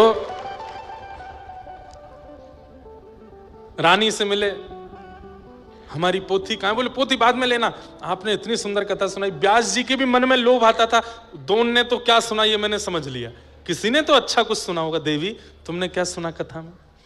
बोले मैंने आपसे सुना था कि द्रौपदी जो है ना वो प्रातस्मरणीय है, सुबह सुबह उठ करके द्रौपदी का नाम लेना चाहिए, शास्त्राज्ञा है।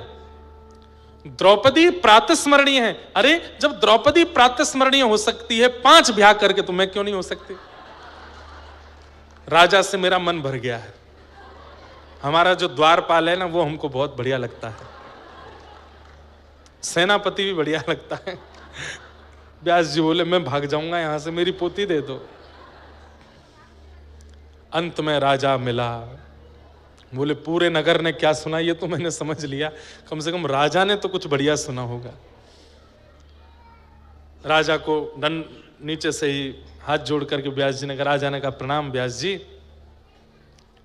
बोले क्यों आए हैं? बोले मेरी पोथी रह गई थी, पोथी लेने आया हूं।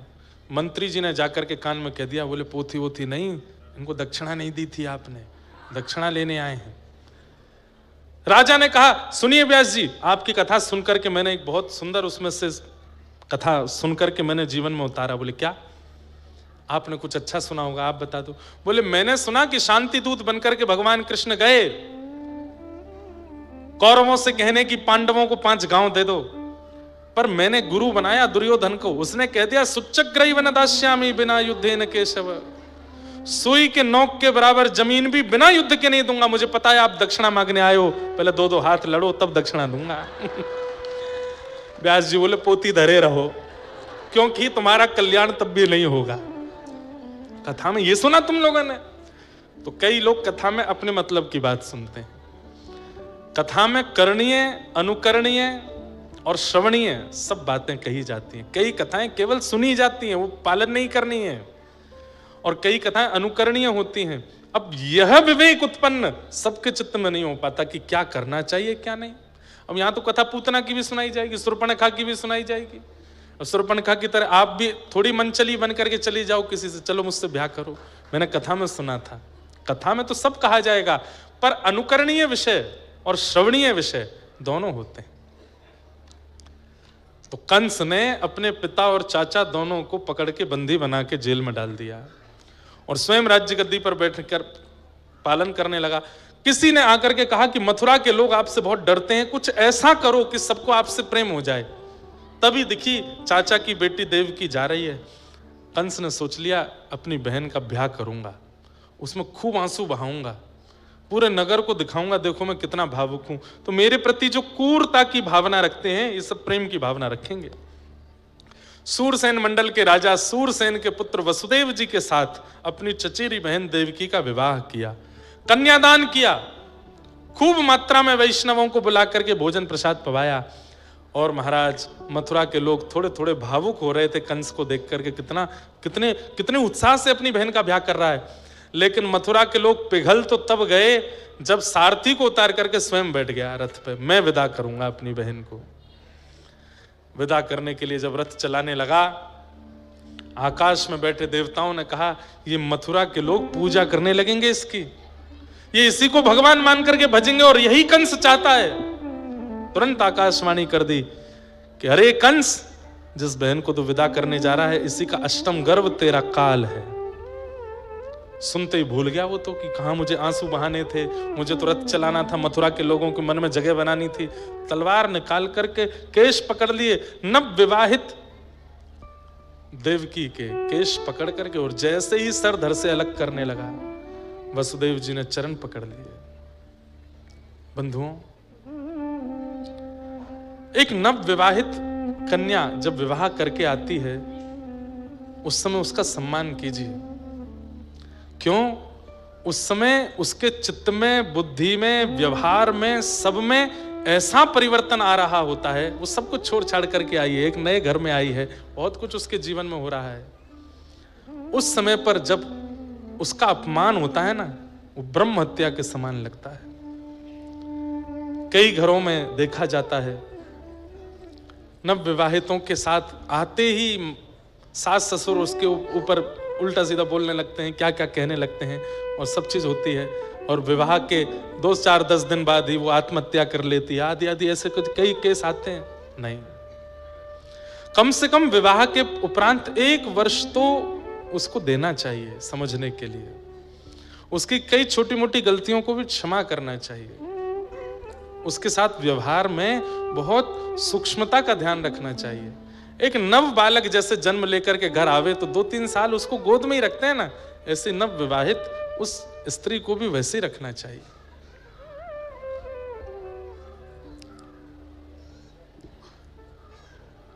देवकी मैया का ब्याह हुआ है और ब्याह लेते ही कंस ने केश पकड़े हैं। उसी समय ठाकुर जी ने प्रण ले लिया था कि देवकी को जो कष्ट दिया है ना, एक नव विवाहित को जो कष्ट दिया है कंस ने, इस कष्ट की भरपाई करनी पड़ेगी। तलवार निकाल करके जैसे वध करने लगा, चरणों में वसुदेव जी ने प्रणाम करके कहा, जितने बालक जन्म लेंगे हम सब तुमको दे देंगे, कृपा करके इनसे कुछ मत कहो। 6 बालकों को कंस ने मार दिया। 7वें बालक के रूप में श्री बलराम जी आए। भगवान ने जन्म लेने से पहले योग माया को आज्ञा करके कह दिया कि स्थानांतरित कर दो, और स्थान परिवर्तित कर दिया। 6वें बालक ने गर्भ में ही प्राण त्याग दिए। 7वें बालक ने, ऐसा खबर कंस को लगी, लेकिन वो प्राण नहीं निकले हैं। कुछ महीने देवकी के गर्भ में रहने के बाद बलराम जी रोहिणी के गर्भ में चले गए, और अब 8वां बालक होने वाला है। भादों का महीना आया, मंदम मंदम आकाश में जल धारा गिर रही थी। सब सैनिक सोए थे, दरबान सोए थे, मथुरावासी सोए थे, नगरवासी सोए थे। मंदिराचल पर्वत पर पवन देव पहुंचे और चंदन के वृक्षों से कृपा पूर्ण उनकी सुगंधी मांगने लगे। चंदनों ने अपनी सुगंधी दी, पवन देव उन चंदन की सुगंधी को लेकर के पूरे ब्रह्मांड को चंदन से आच्छादित कर रहे हैं। आकाश से इंद्रदेव प्रोक्षण करके पृथ्वी को पवित्र कर रहे हैं। ठाकुर जी का अवतरण होने वाला है। जैसे ही मध्य रात्रि हुई, देवकी मैया के गर्भ से एक दिव्य तेज प्रकट हुआ, और उस दिव्य तेज के साथ शंख चक्र गदा पद्मधारी श्रीमन नारायण कृष्ण रूप में प्रकट हो गए। बल बाल कृष्ण लाल की। सब लोग हाथ जोड़ के वंदन करो। तमद्भुतम बालकमंबुजक्षणम चतुर्भुजम शंख गदायुधायुधम श्रीवत्सलक्ष्मं गलसौभकौस्तुभं पीतांबरम सांद्रपयोदसौभगम। ठाकुर जी पीतांबरी पहन के आए हैं, गले में कौस्तुभ मणि पहन के आए हैं, हाथों में शंख चक्र गदा पद्म चतुर्भुज रूप धारण करके ठाकुर जी आए हैं। रूप देख करके देवकी मैया ने चरणों में प्रणाम किया। ठाकुर जी पीछे हटे। मैया, मैं लाला हूं, मुझे प्रणाम कर रही हो आप? बोले लाला वाली फीलिंग नहीं आ रही हमको। 4 भुजा वाला लाला होता है? कौन सी मैया के गर्भ से बालक जन्म लेते कपड़े पहन के कौन सा बालक आता है? और कपड़े ही नहीं, कौस्तुभ मणि पहन करके आए हो, शंख चक्र गदा पद्म लेकर के आए हो। गर्भ से ऐसे बालक आएगा तो मां प्रणाम ही करेगी कि गोद में खिलाएगी?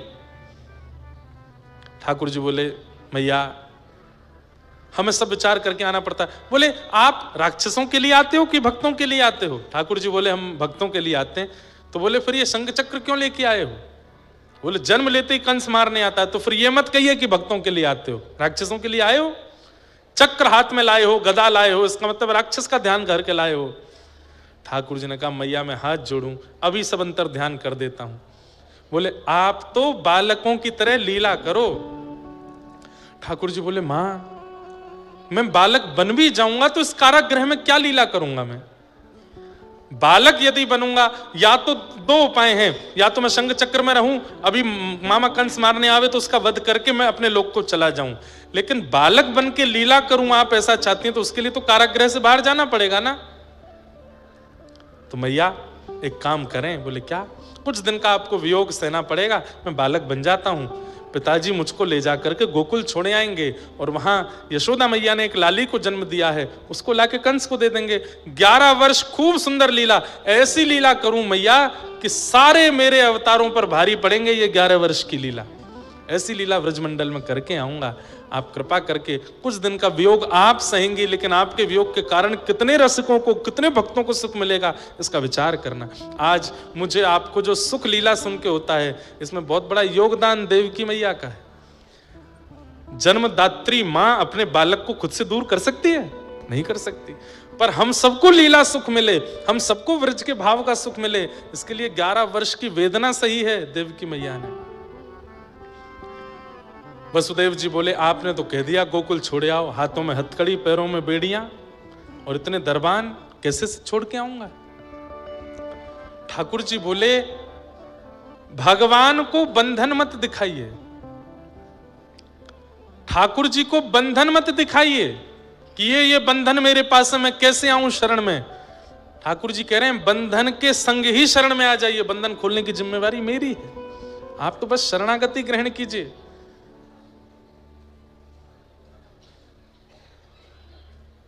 दिन को आऊं तो कान्हा शर्म मोहे लागे, रात को आऊं तो कान्हा डर मोहे लागे, दिन को आऊं तो देख सारी नगरी बड़ी दूर नगरी। हाँ दिन को आऊं तो देखे सारी नगरी बड़ी दूर,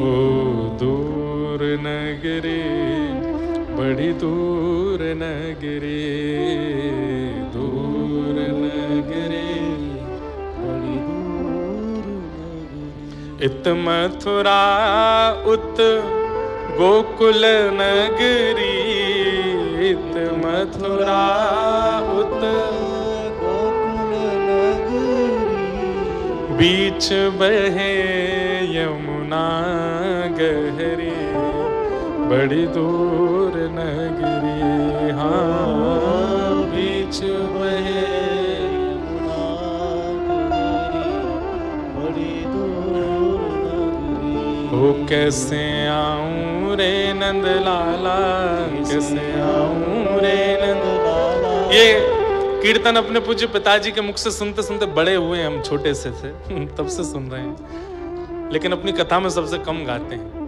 ओ कैसे आऊं रे नंद लाला, कैसे आऊं रे नंद लाला, कैसे आऊं मदन गोपाला, कैसे आऊं मदन गोपाला, तेरी गोकुल नगरी बड़ी दूर नगरी, दूर नगरी बड़ी दूर नगरी। हाँ मीरा कहे प्रभु गिरधर नागर, मीरा कहे प्रभु गिरधर नागर, मीरा कहे प्रभु गिरधर नागर, मीरा कहे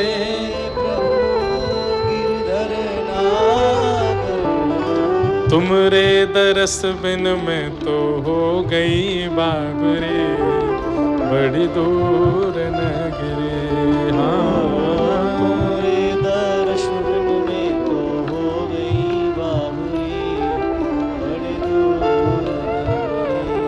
ओ दूर नगरी बड़ी दूर नगरी, दूर नगरी बड़ी दूर। ठाकुर जी से शिकायत मत करो कि ये दिक्कतें हैं। ठाकुर जी कह रहे हैं दिक्कतों के संग आ जाओ मेरे पास, कुछ काम मुझे भी करने दो, दिक्कतें मैं दूर करूंगा। अब आप सोचते हैं पहले दिक्कत सामान्य हो तब ठाकुर जी के पास जाएं, कभी नहीं जा पाओगे। परिस्थिति बिगड़ी है, बिगड़ी में ही चले जाओ। ठाकुर जी काहे को बैठे हैं फिर? संकट हरेंगी करेंगी भली वृषभानु की लली तेरो, संकट हरेंगी करेंगी भली वृषभानु की लली। अरे वो यही मारे तो बैठे हैं, आओ तो सही सामने, संकटों के संग आ जाओ, बस आ जाओ। ठाकुर जी देख लेंगे किसको कितना संभालना है। वसुदेव जी ने कहा हथकड़ी बेड़ियां लगी हैं। ठाकुर जी बोले मुझे बंधन मत गिनाइए, मेरा आश्रय ले लीजिए, बंधन खोलने की जिम्मेवारी मेरी है। जैसे ही महाराज गोद में लिए ठाकुर जी, हथकड़ियां खुल गई, बेड़ियां खुल गई, दरबान सो गए। ठाकुर जी बोले यही होता है, शरणागति लो, बंधन खोलने तोड़ने की जिम्मेवारी मेरी है, शरण तो आइए। वसुदेव जी लेकर के ठाकुर जी को जा रहे हैं, सब गहरी नींद में सोए। यमुना जी ने मार्ग दे दिया, गोकुल में जाकर के यशोदा मैया के बगल में सुवाई दिए। और यशोदा मैया की लाल, आज महाराज जी ने कह दी बढ़ाओ समय, अपने आप ही बढ़ रहा है, हम तो कर भी नहीं रहे कुछ, अपने आप 1:30 बज गए। और उत्सव होते होते 2 बजे ही जाएंगे। बेचारो भूखो ब्राह्मण कल राते, भूखो प्यासो बैठो कथा सुना रो है। अच्छा कल रात में भी हमने पाया नहीं, यहाँ जब नंदू भैया हमारे कीर्तन कर रहे थे, उसके बाद गए, भारत का मैच आ रहा था। तो मैच देखते देखते 11 बज गए। हमने कि 11 बजे पाएंगे, फिर कब नींद फिर आती नहीं, क्योंकि फिर भारी भारी रहता है। तो हल्का सा, यहाँ बगल में ही हमारा गुरु स्थान है, पता है आपको, रामानुज कोट। ये हमारी परंपरा, जिस परंपरा से हमारी दीक्षा है, ऐसे जीयर स्वामी मठ हमारे दक्षिण भारत के श्री तोताद्री मठ की परंपरा का स्थान है, हमारा गुरु स्थान है। आज जाइएगा दर्शन करने। श्री रामानुज कोट कल गए तो वहां पर हमारे श्री वैष्णव परंपरा में इमली के सुंदर चावल बनते हैं, इमली डाल के, इमली और दाल डाल के, उसको बोलते हैं फुलेरा है, फुलेरा ही बोलते हैं ना, क्या फुलहरा, हाँ फुलहरा। तो कल है, अरे नहीं भैया फुलहरा, कुछ तो हमको ज्ञान है। तो वहां कल वो बने, तो फिर कल रात्रि फिर थोड़े से, बस इतना जितना अंजलि में आ जाए इतना ही पाए। भूखे प्यासे बेचारे ब्राह्मण बैठा रखे हैं आपने हैं, लेकिन कोई बात नहीं, आज ठाकुर जी को उत्सव है, चकाचक माल छानेंगे। आज फुलेरा दोज भी है, लो फुलेरा दोज भी है आज। तो समय तो अपने आप ही बढ़ गया। अब अधिकतर कथाएं 3 बजे से होती है ना, तो दिन भर के सारे नियम क्रम हो जाते हैं, भोजन प्रसाद सुबह पा लेते हैं, फिर कथा करते हैं। लेकिन अब यहाँ कथा करने के बाद हमारा मन हो रहा है कि सुबह ही किया करें कथा, सुबह की बढ़िया रहती है। सुबह बढ़िया प्रेम से कथा कर लो, उसके बाद कुछ पा लो, थोड़ी देर आराम कर लो। आराम हमको पता है नैमिषारण्य में ही मिल रहा है, और कहीं तो मिलता ही नहीं है। और कहीं तो बस 6 लेदर चलती रहती है, बहुत बुरा हाल हो जाता है। सिक्योरिटी हम रखते नहीं है, कोई ऐसा वो नहीं। आते प्रेमी बहुत, प्रेमियों की संख्या 90% होती है, 10% उनमें सेल्फी वाले आते हैं, वो ज्यादा परेशान कर देते हैं। तो वो सब यहाँ पे थोड़ा बचे हैं उनसे। तो वसुदेव जी ठाकुर जी को सुवाया, लाली लाई करके दे दी कंस को। अष्टभुजी देवी भद्रकाली बन गई, और उसने तो कह दिया तेरे शत्रु ने जन्म ले लिया ब्रजमंडल में, ढूंढता रहे अब कहीं भी। कंस यहां ढूंढ रहा है, पर हम लोग चलें गोकुल। गोकुल में भैया सब ब्रजवासीन की एक ही कामना है कि नंद बाबा के एक लाला है जाए। 80 वर्ष के है गए नंद बाबा, एक लाला है जाए बस, कैसे करके सब ब्रजवासी यमुना जी को प्रणाम करते हैं, सब गैया को प्रणाम करें और ब्रज से प्रार्थना करें हमारे नंद बाबा को एक लाला दे दो। अब सबन को लगवे लगी कि अब की बार जो ये नंदरानी यशोदा मैया गर्भवती भैया, अब के लाला ही होएगो। नंदा सुनंदा दोनों ये ननद हैं नंदरानी यशोदा की। जैसे ही पहुंची नंद भवन में तो देखी आज सवेरे भोर है गई, सूर्य निकल आयो, अभी तक सोए रही हैं नंदरानी यशोदा मैया। यशोदा मैया तो ब्रह्म मुहूर्त में जग जायो करें, आज इतनी देर तक सोए रही हैं। तभी देखो यशोदा मैया के बगल में नेक सो एक लाला पौड़ो है, एक बालक पौड़ो है। लाला है कि लाली जे ना पतो। दोनों ने जाके देखी, मुखमंडल देखा, आहा